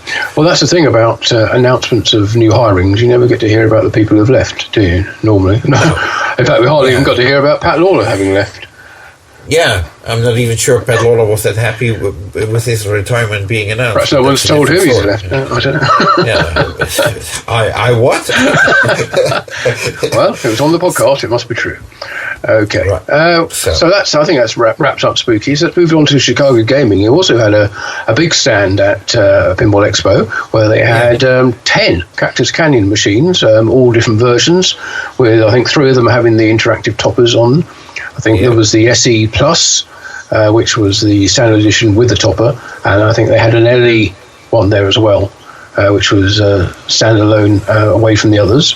Plus, they also had a Medieval Madness and a Monster Bash remake there as well. So an impressive-looking lineup from Chicago Gaming, and we kept asking Ryan if there was going to be any announcement about a new title, and he insisted that there wouldn't be, and he was right. So there wouldn't be, we were expecting this potential Mark Ritchie game, but no, he didn't want to talk about it. He had no idea what I was talking about. All he said, "I'm here with Cactus Canyon," and he was. Yes, lots of them. It was a nice lineup, and they were busy all throughout the show. Understand it. Now, rather disturbing news, I found it actually to see on Facebook that they are looking for a pinball technician. Oh, I mean, where are you going to find one of those? Well, probably in the Chicago area, I suppose. But that's handy. I mean, if you're a manufacturer and you're looking for a technician to fix your own games, I'm not sure whether that's a good sign or a signal that you want to be that people would get the impression that your games need a technician. I guess it depends what the technician's role is. If it is fixing games or working on developing new ones. But a very, fairly vague job description, I'd say there. Yeah. So I don't suppose they'll have too much of a problem finding one. But pinball technicians are not as easy found as they used to be, are they? No, well, it's a dying breed apparently. Although with the pinball gaining in popularity, more people must become technicians in some way. Yeah, well, listening to Mike Benjamin from Enterium talking in his seminar at Pinball Expo, he was saying one of the things that any family entertainment centre or similar that wants to operate pinball definitely needs is a dedicated pinball technician. So maybe it's a job that's on the rise again and making a comeback. Yeah. So one of the rumors going around for Chicago gaming has to do with the Cactus Canyon. Mm-hmm. I think last month we reported that the limited edition games were scheduled to start being delivered in I think the next couple of weeks. Mm-hmm. And that has been delayed again by 4 to 6 weeks. Right, where's that news come from? Well, apparently that news is coming from the Game Room guys, who are a distributor for Chicago gaming. So they must have been informed that this could either be related to their order, or it could be just a general situation. Sounds like supply chain issues to me, but you never know. The problem is, if you can't get one part, you can't get you can't finish the game. So yeah, as often said, the most important part of the game is the one you can't get. Yeah, and I'm not sure whether this is topper related or game related. Obviously, they had games at the show floor, but if these games are supposed to come with a topper and you can't finish the topper, then what are you going to do? Well, I could always ship that later, I suppose, if that was an option. But yes, obviously, none of these companies want to say that they are suffering badly with supply chain issues, and everybody's saying that the supply chain delays are improving, which I'm sure they are over what they used to be. But there's no doubt that companies are still suffering to one degree or another, and we're seeing this all over the place. And times it could just be that it's a handy thing to blame delays on. Where it could actually be, maybe the software is not finished, or they're having some technical issues with the manufacturing, to then be able to say, well, we've got supply chain issues. But we have seen, in general, that supplies are a problem for every manufacturer to some degree or another. Well, we've just seen it with American Pinball cabinets in this case, and yeah, well, different companies react in different ways. Companies like Stern, for instance, if they can't get the parts for, I don't know, Jurassic Park, they can go and make something else instead, can't they? Not everybody has that luxury. No, exactly. No, and that's why we see the impact being different across different firms. But anyway, enough speculation and pontificating about the potential delay for the limited edition of Cactus Canyon Remake. I think that wraps it up for Chicago Gaming. So let's move on to some good news from your side of the water, and some interesting updates coming from Dutch Pinball for the Big Lebowski.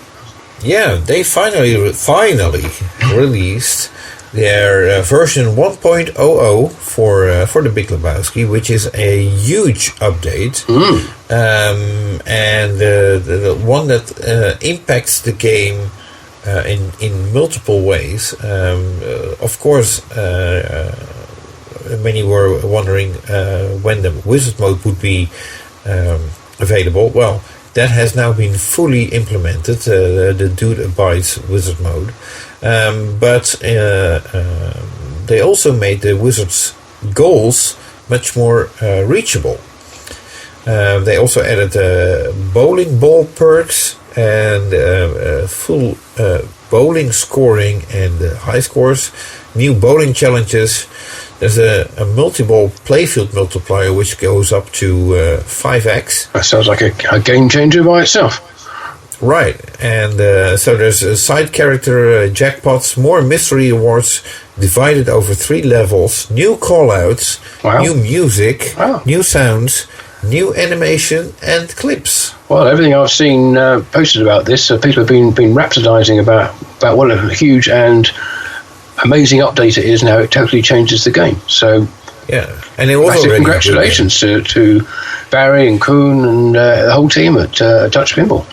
Yeah, and while we're speaking of Dutch Pinball, let me quickly bring up the upcoming Dutch Pinball Open, which will be held the 11th to the 13th of November in the Dutch Pinball Museum in Rotterdam.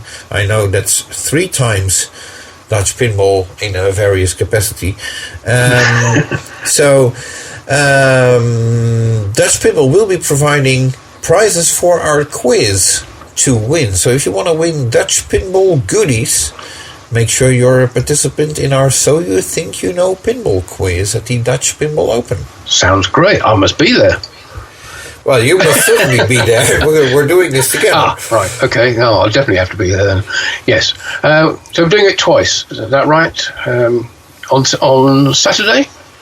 Yeah, well, we've been asked to do multiple quizzes, and we'll still have to see whether there's going to be 2 quizzes, or maybe we can even do 4, depending on the amount of prizes that we can give away. And we just do shorter rounds. You get an answer right here, you win a pinball machine. I realise we might have to actually come up with some questions at some point. Yeah. Okay. We'll get to that. Yeah. Just put that out there, because and they have to be different for all the quizzes, because some of the people might sneak into more than one. Multiple rounds of quizzes from the past few years that we can use questions from, I suppose. Yeah, I guess so. Better make sure they're all up to date, though. Things change in the pinball world, and we're here to report on them. So, great news from Dutch Pinball. We look forward to playing version 1.0 of the Big Lebowski at the Dutch Pinball Open Expo, and also as you say, thanks for the prizes in advance for our quiz. So anyway, Dutch Pinball, of course, use the multimorphic P3 system for their game. So let's go and talk about what's happening at Multimorphic. Oh, what a bridge that was. Hey, come on. Oh. Very subtle, yes. So, yes. Yeah. First of all, congratulations are in order to Jerry Sterlenberg, the founder of Multimorphic, and his girlfriend, wife, I'm not sure what it is. Partner. Yeah, partner, for welcoming their first child, Andrew Parker Andrew. Yes. I think it's we did have it written down, but I seem to have mangled it somehow in our notes. Parker Andrew, I think it was. Yeah. So congratulations. He was born the Wednesday of Pinball Expo, so that explains why Jerry was not at Pinball Expo. No, I don't think they're actually in planning to be there themselves. They were represented by one of their distributors. Which is a rather strange company, but they are the distributors for Multimorphic, and they had some P3 games, a couple of P3 games on their stand. They were really sort of like a camping, I thought, or touring company. The exact name of which escapes me at the moment, but it was something like Wise Trader or something like that. But they had 2 P3 machines set up, one with Weird Al, and I forget what was on the other one, but they also had quite a few of the playfield modules set up for people to look at, so you get a good view of how these playfield modules work. Yeah. So interesting booth, so to speak. Yeah. But other than being represented at Pinball Expo, Multimorphic also sent out an update, rather lengthy one, I would say, for which we will basically bring you the highlights. They are expanding the team with production workers and so on, but at the same time, the number of orders keep increasing for the games to be built, resulting in the lead times that it still takes 12 to 13 months before your order will be completed. That's for complete games, I should stress. Yeah, I suppose so. Yeah, complete P3 machines, not the modules. They still have a lead time, but I think they're only in the order of a few months for those. Yeah. So but they're still expanding, and they plan on expanding even more, other than family members. And if you have multiple game kits on order, including Weird Al, they're planning to get you the Weird Al game kit first, and then other game kits will be sent over after that, I suppose. Yeah, as soon as they're ready. Yeah. Yeah. And they are also working, while they are still building existing titles, they're still working on the development of new titles, and they're looking to release 2 new full-featured game kits for next year. Yeah. So we got 2 new titles coming up from Multimorphic. No indication whether those will each have their own unique playfield modules, or whether they'll reuse existing ones. Yeah, although I'm expecting them to be new playfield modules.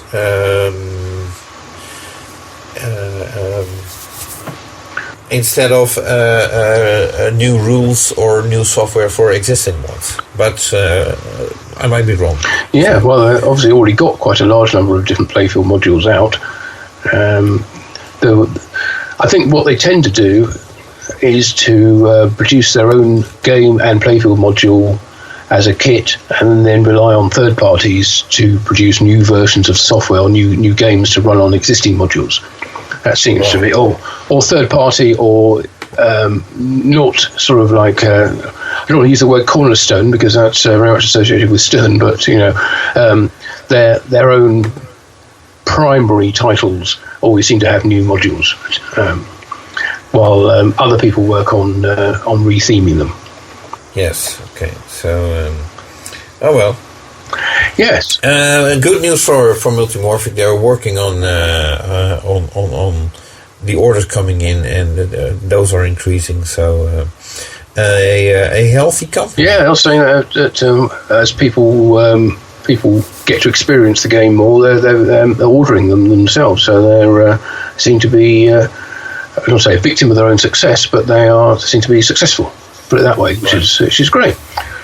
Right, okay. So now we get to the part where we have companies that's not that much to talk about. Yes. So let's quickly go through them so we can finally move to our interview with David Fix. Yeah, okay. So let's go with the Spinal Tap game that we were talking about before from Homepin, which appeared at the Pin Fest show in Australia. Newcastle. In Newcastle, indeed. And since then, it's all gone a bit quiet. But the game has now turned up at the Pinball Hall of Fame in Las Vegas, where you can go and play it for $1 per game. Wow. Okay. Well, Pinball Hall of Fame always uses that you have to pay for the games that you play, so that's not unusual. Absolutely, but the price varies depending on what title it is. How the older games are like 25 cents a pop, and some of the newer ones are $1. And Homepin's Spinal Tap game is there now. So if you've been itching to play it, then now's go to Las Vegas. Yeah. If you're not already there. Yeah. So I was surprised the game is in Las Vegas, but it wasn't at Pinball Expo. Yes, that was a bit surprising. Missed opportunity, maybe. Maybe not. I don't know. Yeah, well. So no other news from Homepin other than them posting some pictures about parts for standard targets being manufactured by a third party. Not that interesting to me. Okay, so let's move on. Haggis Pinball. Haggis, yes. No news. No. But they did have a Fathom Mermaid Edition game at the Pinball Expo floor, and I have to say that game looked really, really good. You know what? I didn't even clock it. I mean, I may have noticed there was a beautiful looking Fathom there, but I didn't particularly notice that it was in the Fast Pinball stand. Ah, right, okay, I did see it then. Yes, okay. I wasn't sure whether that was theirs or whether that was somebody else's that had done a new version of Fathom. But no, that's the Haggis one, which is actually running on Fast Pinball boards. So that explains why it was in their booth. Absolutely, yeah. So, but seriously, the game looks amazing. Yes, I agree. I mean, I saw it from a distance, and I thought that looked amazing. I say I didn't get a chance to go in and even see what the games were they had there. I took some pictures and some video of it as I was going past, but that's as far as I got. So, well done. It was also my first time at the Fast Pinball booth to get a quick play at Funhouse 2.0, which is a kit that is made available by Pedretti Game in Italy. Yep. And that was fun. I enjoyed playing that. So it's a different experience, but it's still fun now. So very good on them. And speaking of Pedretti, who are also manufacturing the manufacturing party of Pinball Brothers, they are looking to contribute to our quiz with maybe some caps and T-shirts and what have you. So if you're interested in winning some of those, then make sure to attend the Dutch Pinball Open and participate in our So You Think You Know Pinball quiz. Yeah, all free, and we have all prizes. All prizes have to go, pretty much. So whatever we've got, we don't want to take anything back. No, that's right. So if you want to win it, come along. Anyway, to be honest, you're in with a very good chance, because it's only a 50-50 chance on every single question. So if you just get a few right in a row, then you probably won a prize. Right. Yep. Okay. Okay. So of the two of us, you have been the one who has been mostly interested in what's happening with the Deep Root Pinball story. Any news on that? Well, I haven't been paying a lot of attention, to be honest, over the last month, because I've been so busy gearing up for a Pinball Expo trip and getting everything sorted out for that and writing reports, that I just had a quick look, and it looks like it's just carrying on. I didn't see any major new developments other than the fact that the bankruptcy lawyers have been applying for legal fees, which so far are totaling more than $250,000. That's a bankruptcy across all the Deep Root companies, not just Deep Root Pinball. So there is some money. Obviously, there was some items sold. There was those life insurance policies were sold as well. I think for around about $1 million. So there is money to be made from the bankruptcy. But also there was some weird documents posted on Pinside, which we have to thank Blueberry Johnson for that. Yeah. And saying that there have been payouts to some claimants, which appear to have happened after the bankruptcy was announced, which I think the bankruptcy lawyers are looking to try and claim back, which included one to a particular investor who appears to have got back more money than she invested, which must make her pretty much unique in anything to do with Deep Root. I think everybody lost money except apparently this one investor. So good luck to her. But good investment. Yeah, indeed. But now I think the bankruptcy lawyers are trying to get that reversed. Other than that, I'm going to have to do a bit of catching up now to find out what we've missed over the past couple of weeks. But I don't think there's been that much going on, and it's mostly fairly boring from what I can tell. Right. Okay. So moving on to Canada, Pinball Adventures. Yes, you've been doing a bit of research there. Yeah. Interestingly enough, they post their updates on Instagram as the only social media it appears. Oddly enough, I couldn't find a lot of older posts that I was expecting to see. It was rather recent, what I could find. Quite a few videos of certain modes and what you have to do in the game Punny Factory to achieve those. But they did mention that the code for Punny Factory is done and that bug testing has begun.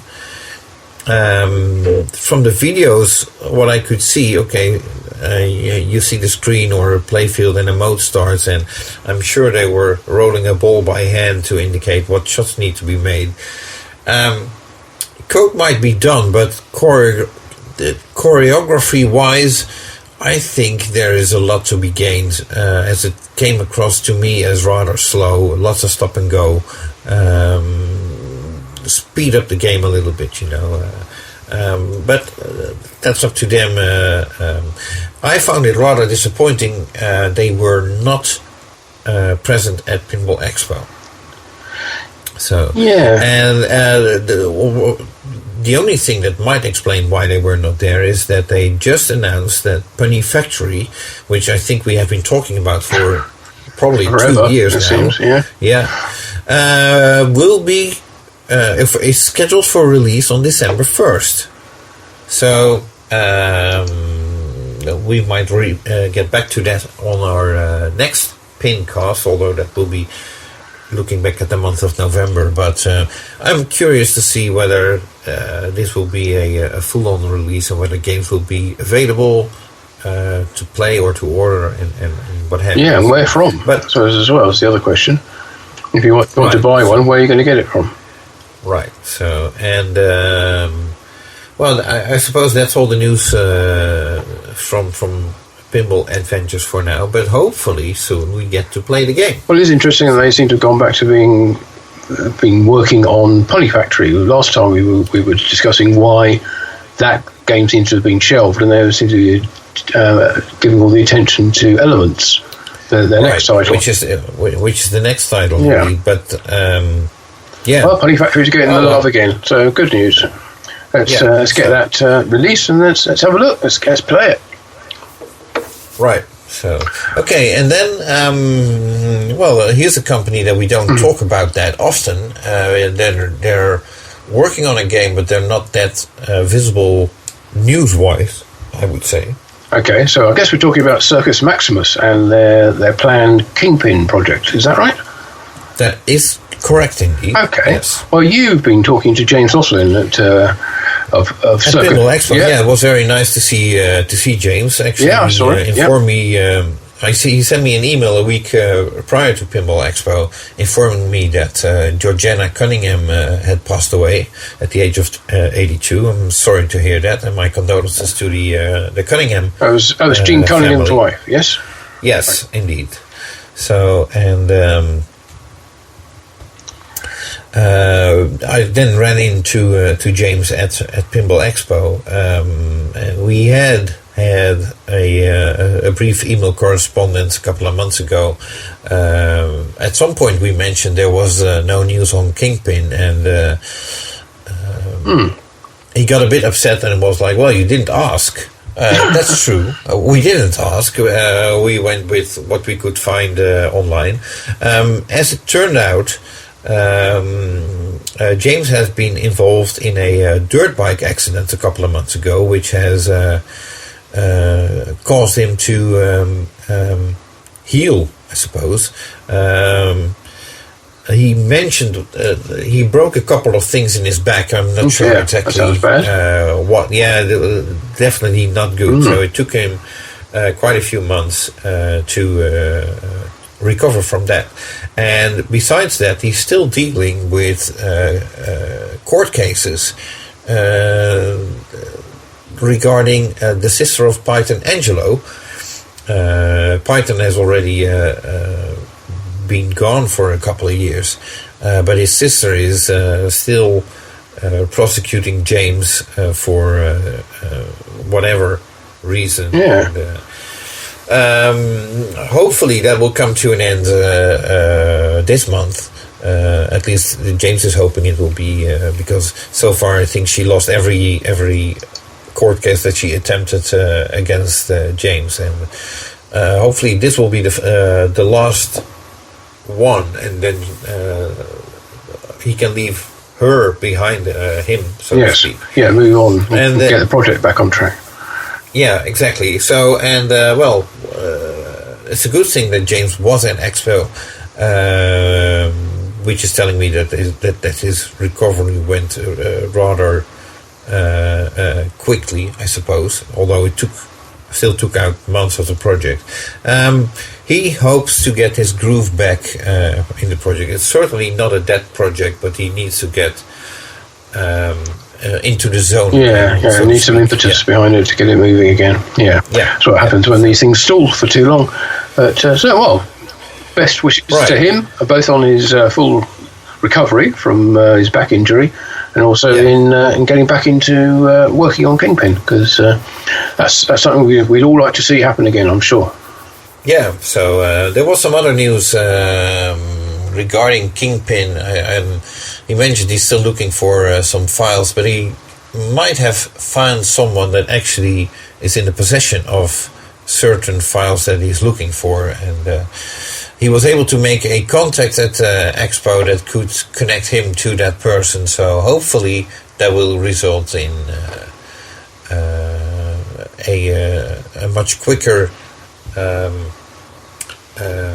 what's the word? Pickup of where they left off, and okay, moving on. So anyway, sorry for my poor English. No, that's all right. We got the gist, and right. So I think that's it for the Kingpin project from Circus Maximus. I think we can pretty much say for any other company that we haven't mentioned, there's been no news. Or at least no news that we were aware of this month. Yeah, although we did mention Pedretti Gaming. We did. I completely forgot to mention there was a code update for Funhouse 2.0, which is now at version 0.99. So that sounds like almost done. Right, and one of the seminars at Pinball Expo had Mark Silk there, who was the voice of Rudy for that game, and he was talking about how he got the gig, basically, and the various ideas he offered up, and what the company went with. So yes, you can. That's definitely worth a very entertaining seminar from Mark. So I recommend you watch that if you weren't there in person for it. Right, now before we move on to David Fix, there is the other news that we would like to discuss is the Dutch Pinball Open Expo taking place this month.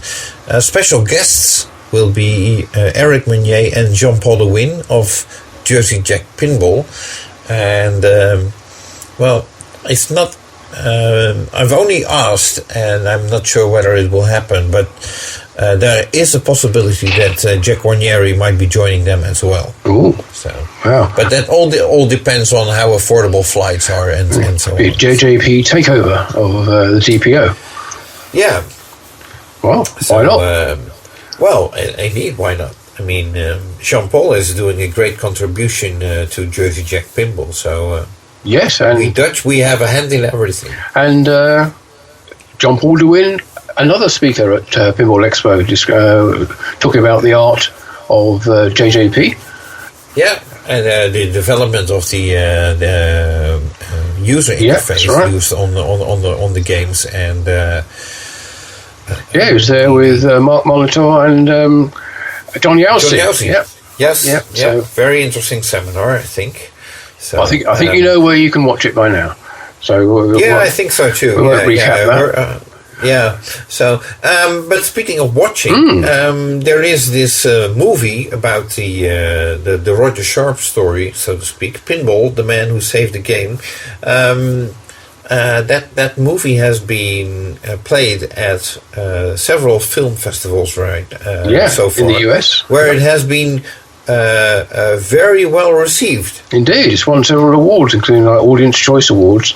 So I think it's seen as a very professional and entertaining production. So congratulations to everybody involved in that, including Mr. Roger Sharp, of course, who is on whose life, or on a section of whose life the movie is based, and who is the executive producer, and who also did a seminar at Pinball Expo where he talked about it and showed a short clip from it, which unfortunately is not licensed for reproduction on YouTube. So which is too bad, because I was really impressed with that clip. The actual cinematography on it and the quality of the production looks top notch. But also the editing, everything is top notch, and I found it very interesting to see that we see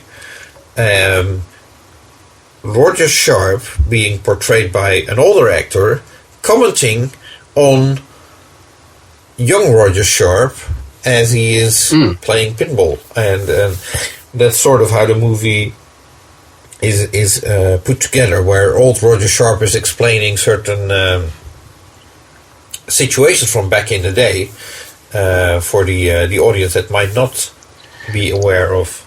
Yeah, it's almost a little bit like, it kind of reminded me of The Big Lebowski, where you've got the old guy sitting at the bar, giving out pearls of wisdom about the story that we're seeing unfold in front of us. That was a reminder for me, but in this case, it's two different versions of the same person, a younger and an older version. So but seriously, I was very impressed with it, and you were at the seminar as well. Yeah, I indicated I wanted to ask Roger to play the clip again, which eventually he did, but someone else beat me to it. So you did, yeah. So I wasn't the only one that was very impressed with it and wanted Roger to play it twice. So. No, I think the whole audience wanted to see it again, because they were certainly liking what they were seeing and looking forward to seeing the full-length movie, which I am lucky. Will be seeing. You lucky bastard. Yes, this very Saturday, we're recording this on Wednesday, and this Saturday, Christina and I will be going to the closing night of the Rain Dance Film Festival in London, and the Pinball, The Man Who Saved the Game, is the closing film for that. And after it, there will be a Q&A session, which I know at least Roger Sharp will be there. I don't know if anybody else is going to be there from the movie, and either the directors or any of the cast members or anything, but have a chance to see Roger again, although I spoke to him obviously at Expo too. But it'd be interesting to see what I'm guessing a less pinball-focused audience makes of the story of that particular part of his life. Well, we look forward to hearing from you. I'll be. I'm sure I'll be doing a review of the movie. Right. So okay. So I suppose we're. This is a wrap up of the news of last month. Yeah. But we still have David Fix to call. We do. We need to speak about Pinball Expo and find what's happening. You might be familiar with this ringtone. No, not now. I have Gary Flower calling in. We've got to speak to David. Okay. We've got to see whether he can update us on what's been going on post Expo and American Pinball as well. I guess that's more important. Yeah. Apologies to Gary.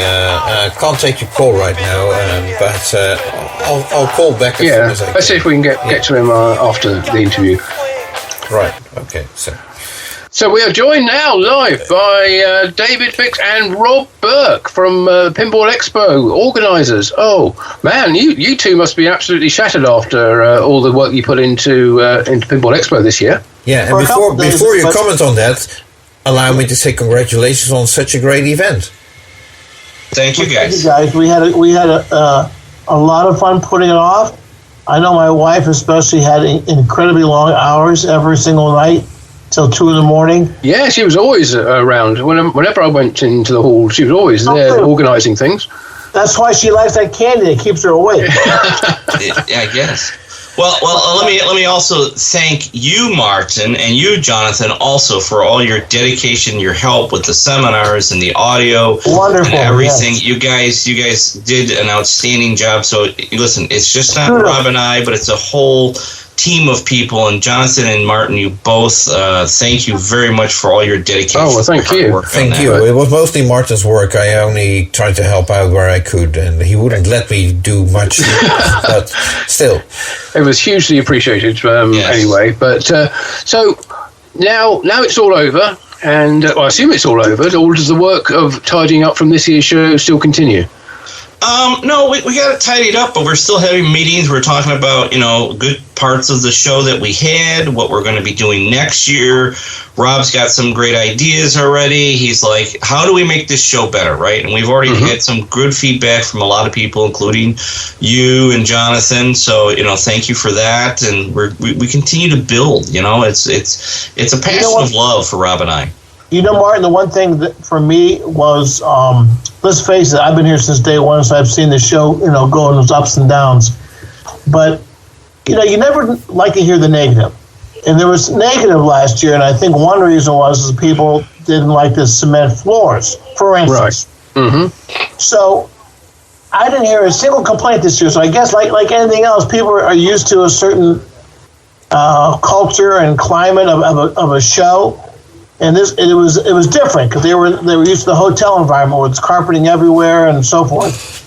But what pleased me the most, the fact that we didn't hear that negativity this year. As a matter of fact, I never had so much positive feedback from just about everyone we talked to, including yourselves and people from all over the world. And this was our greatest turnout to date of international attendees. So that's something it was amazing. Yeah. But you know what? The international guys add a lot of color to the show, and they had some very interesting talks, in my opinion. Oscar gave the talk on the Spanish pinballs, and that was very informative. Yeah, well, they covered like 50% of the international guests, I suppose. Yeah, you're right. The Spanish delegation, so...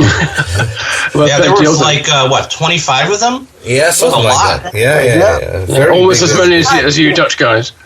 You know, pinball's international. We've hit the international community now, and guess what? Everyone's getting along. Everyone enjoys each other's company, and it's getting. We're bringing the continents together in a good way, so it's fun. Right. Absolutely. Now, this was the year we brought all the free play machines into the same room as the vendors, and into having them all as one single hall. Right. That seemed to be very successful from my point of view. What was the feedback you were getting? Very well. They hit it. Well, the one thing I think I think that it came across great.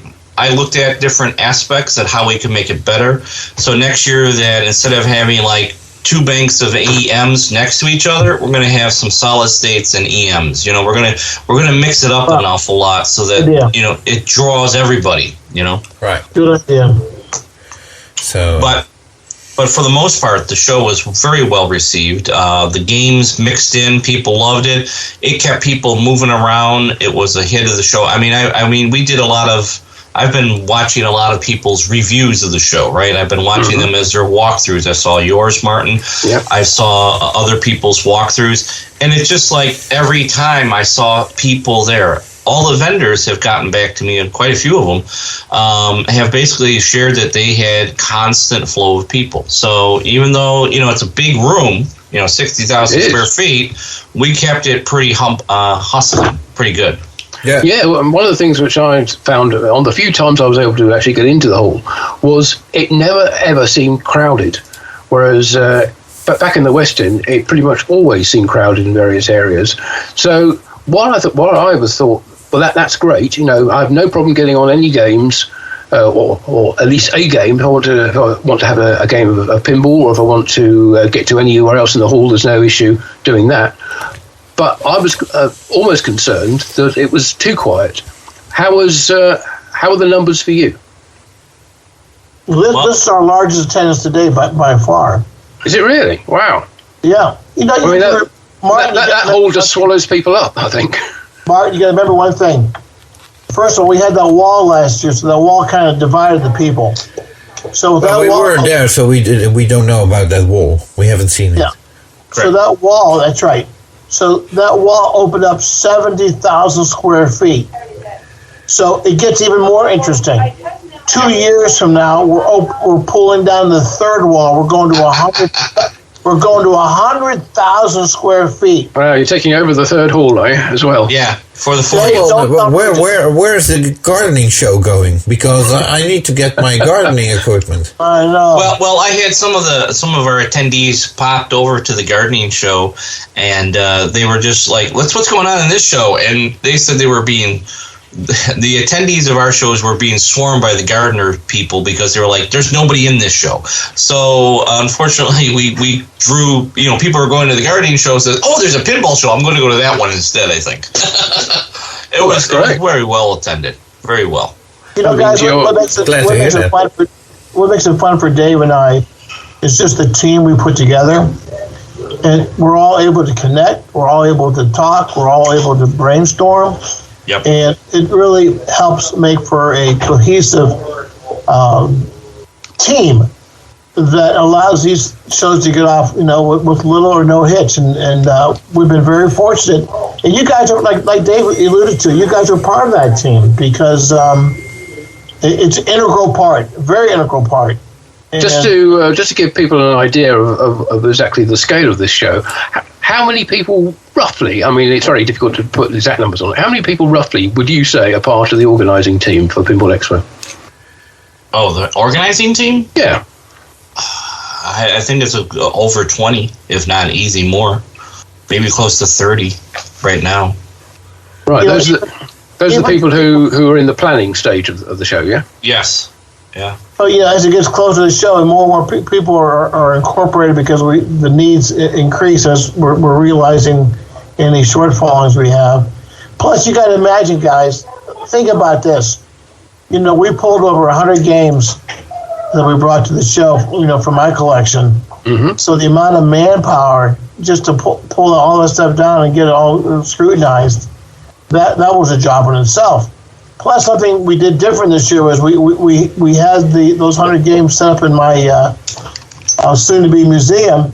So we would play those games for 2 and 3 months just to try to get all the bugs out of them, so that when it got to the show, you know, the game had gone through its cycle, and we hopefully had figured out all the issues and problems we'd be having. So it wasn't near the issues we had in the past. That's great. I was going to ask about that because I thought, well, you must have quite a lot of these games in storage, so it must be a huge maintenance job to get them all fixed before the show like that.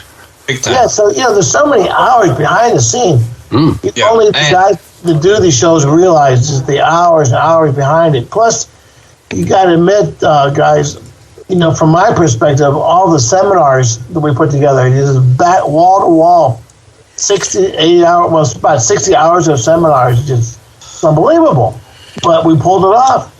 Yeah. We even had Dave Fix in one of the seminars. That was flawless. And then you also had Dave Fix run all the way downstairs, grab an award, run all the way back up, and be totally out of breath to give an award out. And everybody's sitting there going, "David, take a breath," and I'm like dying. I was going to ask you, David, about that, because how is it you're wearing, I was going to say 2 hats, but I'm sure it's many more hats than that, in being an expo organizer and also looking after the American Pinball side of things as well. Is that manageable for you, or do you need more help? Well, we got more help this year. We had, let me call out some helpers here that really help. I mean, we had Michael, Patrick, and Nick. Patrick and Michael are Rob's guys who help organize the free play games to the point that they had them in nice rows. We had Frank and Jeff, my guys from New York, who come in normally, and they've helped me in the past. They helped an awful lot with the vendors and so forth. So that's a good, chunk of people that we had there. There's, you got to remember Jeff Oler is running around taking video of everybody and promoting it to death. There are a few hats that I wear, but you know what? As a team, Rob and I, we've worked together great through the years. So, this is just the Rob and Dave show. It's one of those fun things. And I'm still young enough that if it needs me to jump one whole floor, go all the way into the exhibit hall to grab an award for a vendor, and then jump all the way back up the stairs, I can do that. My heart doctor might say, hey, you might want to slow down on doing this, but right now I can still do it. So, but there are many people that have stepped up over the last couple of years that have absolutely been stellar for helping them. And listen, if it's not Trent and Deborah and Troy helping out with the tournaments, like I said, this is not a small team for Expo. This is a good team, and these people have put in their heart and soul for bringing this together, and it's many years of long work too. So it's a good team. So I'm happy about it. For me personally, some of the highlights were the Wednesday night Antarium visit. Oh yeah, right, yeah, and that place was just packed. But there was food there because people said last year, the food was so-so because they were right on the concession stand. Well, this year it was down at Antarium, and they had a great variety of food. They had a massive variety of games, not only pinball but arcade, and they had the bowling alley there. I mean, there was so much energy in that room. It was almost like being, at the expo hall. But that I thought went very well. Mm-hmm. Well, and the other thing about Interium, let's just talk about it, guys. This is a location that is up and coming in the Chicago area where they have tournaments every month. In fact, last night they had their tournament right after Expo, and they had over 60 people in this monthly tournament that they have on the first Tuesday of every night. Mike and I are good friends, and putting the bumper blast there was kind of a brainchild of both of us, and we kind of just even sat down going, okay, this is what we got to do next month, this is what we've got to do the next time. We want to make the free play area a little bit bigger for the pins that are in there, so we're going to talk about that. But he had over 600 people. I think that's the biggest bumper blast attendees that we've ever had, right, Rob? Oh yeah, crazy big. It's crazy big. 600 people and from all over the place. Gary Stern was there having drinks with people. I was there having drinks with people. JJP was there. So I mean, this is a location. That bumper blast just took off. And also have that tournament. That tournament had over 100 players just in the tournament alone. So that was huge. Yeah. What else is fun for me, guys, is seeing all the different manufacturers that were a part of the show this year, including the Pinball Brothers, from Sweden as the guys, I think. Yeah. Mm-hmm. Yep. So, I mean, for them to come all the way out there and get a 20 by 20 booth and fill it up, and I mean, their games were very well received. To see Queen and Alien, these are games you don't see every day, of course. Mm-hmm. But it was cool to see them. Spooky return to Expo. I hope they had a good time there. Yeah. And then American Pinball was there. Great display. By the way, Dave, I was going to tell you, I like how you laid those games out. That was kind of cool. Thank you. I had them at an angle, like games on both sides leading to a point. That was cool. Yeah. Yep. So allow me to ask both you, Rob, and David, as organizers of this show.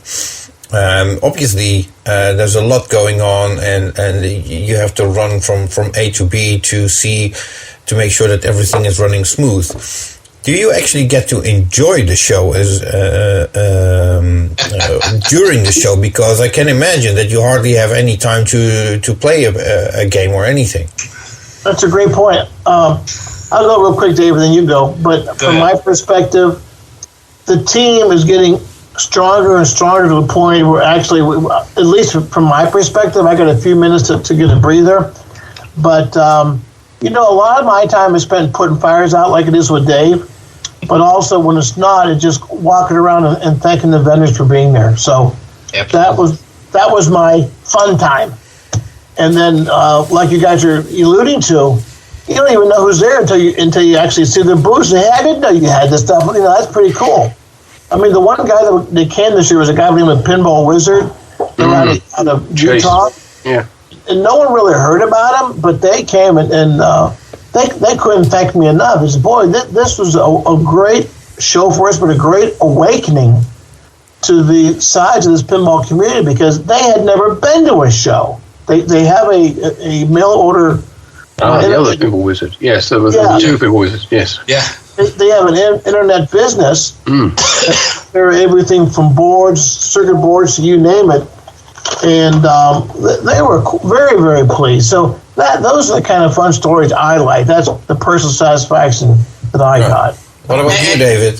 For me, listen, so I get personal satisfaction just meeting up with people, introducing, bringing new people into the Pinball Expo experience. I've always enjoyed it. I used to love to sit through all the seminars. I used to do all the seminars with Martin, doing all the AV and audio stuff. Yep. And listen, Martin, you did a stellar job as always. I mean, I love getting comments from people who said, we wish all the shows did the AV like Expo does. And I'm like, well, there's a hats off to Martin and Jonathan for what they did there.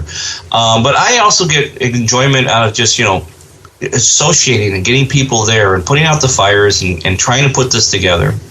Listen, yes, I am the executive vice president of American Pinball, but that doesn't mean that I don't help out with the show. So I'll just give you a little side note. Pinball Brothers contacted Expo a week and a half before the show. They were in trouble, and they were trying to get things shipped, and they didn't. I said to Daniel directly, I said, hey, just ship them to American Pinball directly. I'll receive them. We have better dock hours. They're not going to charge you. And I'll just bring them to the show with my truck, and we'll drop them off in your booth. And guys, we'll just take care of it for you. And I think they were like shocked that another manufacturer would jump through the hoop and help them. But, at the end of the day, we're trying to make the show great, right? So, I mean, I helped out JJP in some spots. We've, Chicago Gaming, Spooky. We want to band together for the love of the game. And that's just, even Jack even put a little something in there that I run around. But even though I work for another manufacturer, I'm still Expo and want to make sure that this show succeeds. For me also, guys, real briefly, but I was excited about the World Cup. It's something it's always dreamt about doing, this World Cup tournament. Absolutely. And we had 10 different countries compete. So that to me was really fun, but the Americans blew everyone away.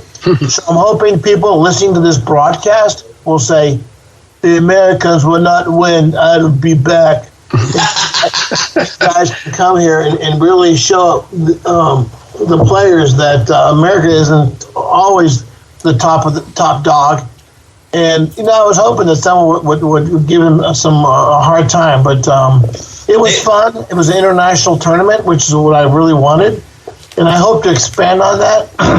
Dave, I was even thinking about increasing the purse to get more people to enter, but I enjoyed seeing that. And I think one other thing I want to talk about, it was the Walter Day card giveaway, recognizing some of the superstars in this hobby.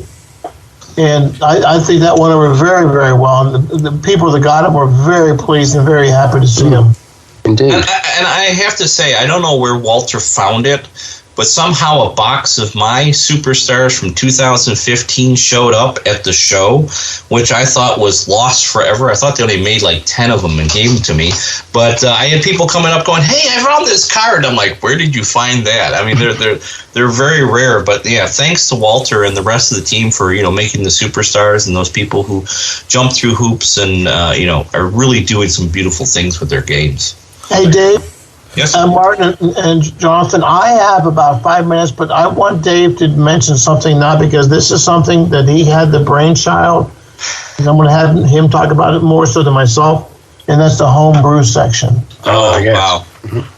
The homebrew section, 15, almost 16 guys, unbelievable demand of talent and the people that brought stuff. Not only that, we had Fast Pinball come in, and it was interesting for me. I don't know if you guys remember. Do you remember Brian Cox? Oh, yes. The young guy that was designing homebrew. Jupiter Crush, Tattoo Mystique, Retro Spa. Right? Oh, Seattle, Seattle area.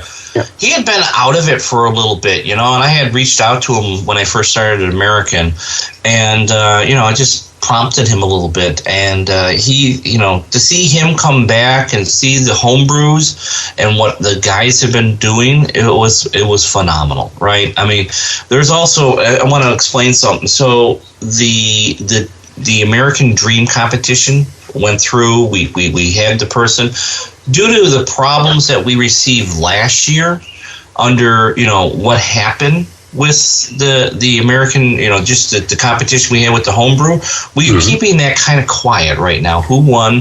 That person kind of knows. We will announce it when we're ready with that, because we want to make sure that if we're going after the IP or something is there, that is captured. We don't want to lose it like we did last year. We want to make sure that you're putting our money and our time into this. We want to make sure that everybody's excited. But think about it. You had Lynn from Massachusetts area with his augmented reality with Haunted Cruise. You had Taylor Patch with that 3-level going down crazy stuff, right? And you had those two young men, which I have to say were amazing guys with the Pokemon. All custom wire ramps that they did. They're young guys. I mean, they're like 20, 22, I think. They're very young. That was their first show. Then we don't forget Jason with the Dukes of Hazzard. Yes, people are like, well, that's a retheme. Well, no, not really, because that game. The rules have changed. All rules are changed. Yeah, Displays absolutely. are different. Yeah. Multi-ball. It was a Music. multi-ball too. Yeah. I mean, think about it. He won the best of show, by the way. Yeah, He best did. homebrew. Yeah. Yeah. And we can't forget about Elf, who was the second place runner-up. That was an amazing game too. So. Okay, well, here's my suggestion there then. Don't stick it all at the back of the hall, on the back wall. Bring it out to the front. Put it in the entrance. Have a big display there so people can see the future of pinball right there as they come in.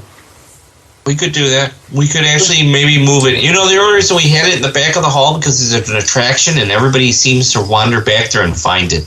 And I like it because it's right next to the American booth, so I can go see and watch people and see what everybody's response is. Do your market research. Absolutely. Hey, guys, listen, market research is, what do I see with people? I mean, listen. Thank you, Rob Berk. First of all, let's put that out there. Rob Berk, thank you very much for the Magic Girl. Okay, this was a labor of love between Rob and I, and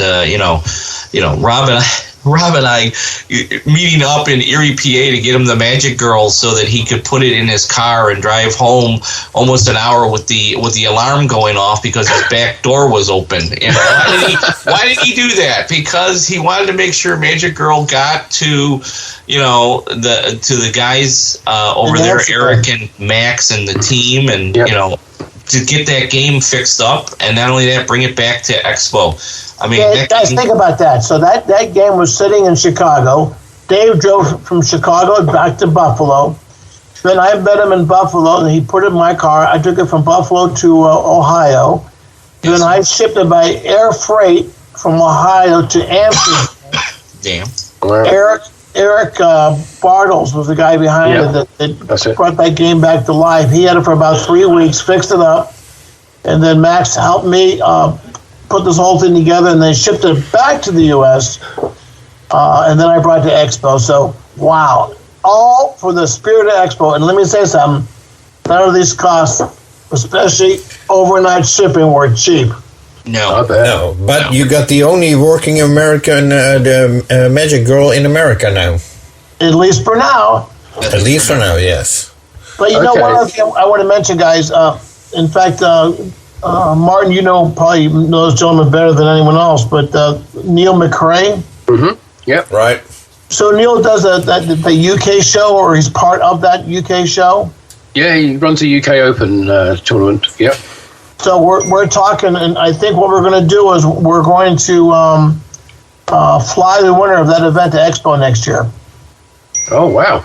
So it'll be an attraction for not only for him but for also us. So I'm always trying to think of new ideas and fun things to make the show exciting for everybody. And I just hope your audience out there and throughout Europe will consider coming to Expo because. Whether it be the tour in the factories, I know Dave gave a lot of special VIP tours to people that came from overseas, or just meeting people that you've talked about or heard about or Facebooked with or whatever through social networking. You get a chance to meet these people, and that is also a lot of fun. Absolutely, yeah. For me, it was kind of cool to see Gerard come from Gerard. Is it Gerard from the Dutch Pinball Museum? Yep. Yeah. I think he had a blast too. So, yeah, absolutely, yeah. Everyone to connect and say, "Oh, I heard about you," and next thing you know, you're making international friends. I know the guys from the Fargo Pinball Museum, Bill Brooks and Emily Brooks. They had met Gerard before, and to hook up with him again, it was like, man, buddy, I miss you. Hey, cuz, I missed you. So everyone had a great time. Okay, I'm aware we're a little short of time, so I just wanted to ask you this one question. I mean, you already mentioned one thing about the arrangement of machines, but are there any changes to Pinball Expo for next year that you can give us a little sneak preview of now? Well, one of the things, I'll touch on this. Rob and I were talking about this, and maybe we could hear some feedback, because I did get some feedback, Rob, about carpeting in certain areas. Yep. But Rob and I talked about this, and we were thinking about this. What if we had the main aisle that went from the front of the booth, the front of the show, all the way to the back, and then the main aisle around those pods of nice games in front of Stern, and then going all the way back to the other corner? What if that was carpeted? A nice carpeted area there. So you can be on concrete some of the times, but then if you want to just wander over and play games that are on carpeting, you can do that. It'll give a little bit of a break. That's one thing we were talking about. Mixing up the EMs with the solid states, that's another thing we were talking about, so that there's a draw all over the place. Dave, the one thing I like about you, Dave, is when you said that American Pinball is going to pay for the carpeting. That was my favorite thing. And on that note, guys, I got to leave. I knew you were going to do that to me. Davey, keep talking, guys. Guys, I got to leave, but thank you for all right, Rob. We'll wrap it up, but thanks, buddy, for jumping on here and all your help. And thank you, Robert, and thank you, David, for giving us all the info on this year's Pinball Expo, and congratulations once again on the great show. Not a problem. I actually can stay on for another 5-10 minutes if you guys want to talk about something else. So, we could talk about what's happening in American Pinball, I suppose. Oh, we could talk about that, sure. Yeah. Well, one of the things that we noticed while we were there, unfortunately we didn't get to see you at the factory tour when Max showed us around, but pass our thanks on to Max for his time. Absolutely. It seemed that you had quite a shortage of cabinets at that point. Is that an ongoing issue? Is it something which is no longer an issue? Is it something which other companies are experiencing too? Well, everybody's got a shortage in something. Right? Yeah. So, my biggest problem is cabinets, and I'm still going through that. And here's the thing: I have it in like two divisions, right? I have the playfield line, just keeps pumping out more and more playfields, and we're putting them off to the side. And then as soon as we have the cabinets, we're putting them into the cabinets, going through the setups and testing them all out and burning them in and so forth. But the cabinet has been an issue, and it's still an issue for us. Listen, the cost of wood is up.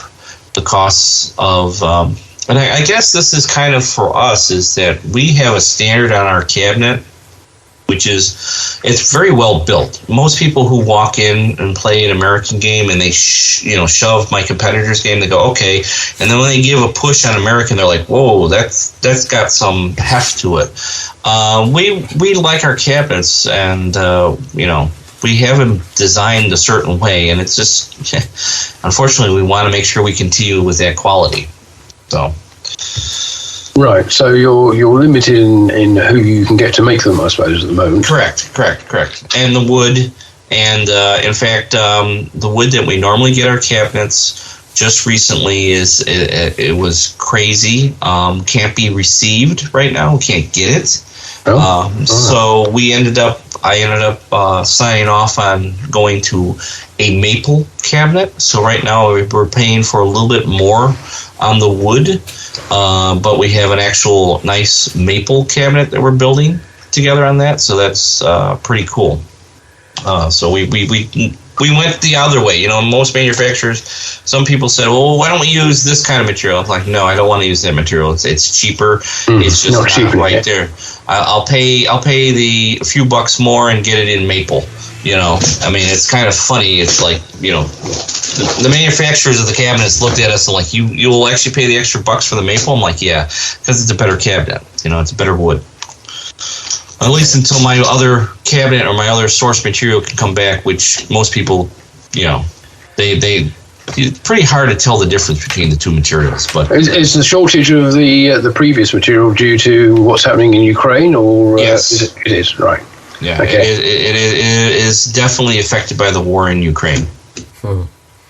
So, but hey, we're dealing with the problems, right? I'm happy to say that we've had some circuits and chip problems, but we are backed by Aimtron, and Aimtron worked with us, and we solved a lot of the chip problems, and we have boards, we have everything moving in. unfortunately, manufacturing a pinball machine is not an easy thing. Manufacturing any arcade game is not an easy thing. I know a lot of people will say, "Oh, it's easy to do." Well, ask the homebrew guys, right? They'll tell you about the sweat and tears and the hours that they put in there. I mean, that's why I liked when I hired Ryan. Ryan knows what it takes, and when now he's part of the game and the team, he goes, "Yeah, this is not easy as you know, even the homebrew. It's got a little challenges here and there." So you know, it works out. There's a big difference between making a one-off game and then making something that's manufacturable, isn't it? Absolutely. I mean, I have to say that I give my hats off to American Pinball, the team that we have, because, you know, listen, they took the homebrew game, Legends of Valhalla. They started 2 years ago in January, right? And in 10 months, they were able to take a homebrew to manufacturable, right, and then release it last year in October. And now it's 1 year since then, and we've been producing it, and now we have the classic model coming out in October, which we showed, and was at Expo. A lot of people loved it. They were like, you know, they thought, well, this is a really nice thing. It doesn't have all the bells and whistles as the deluxe version, but it has those... it is still a great playing game for people, and people see where we're going with the company, and they're excited about it. So we didn't see Scott or Frank at the show. Were they there? No, Frank had other obligations, and Scott was there the week prior. Scott is probably one of the world's best ranked big buck hunters. Right. Scott was in Chicago the week prior to that. So next year they definitely will be at Expo. I told him, I said, listen, guys, you're always welcome to Expo. You can come on down. We will make sure you guys are treated like rock stars. They are excited about where the game is going and so forth, and they're eagerly, you know, already working on something else. So we're kind of excited about that. Fascinating facility you got there. So, thank you. Especially understanding that you're planning to open a third line. Yes. In such a small place, so to speak. Well, actually, if you saw where those boxes were, where we have those, that big, that's a perfect spot to throw in another line, you know, so we could actually have 3 lines running.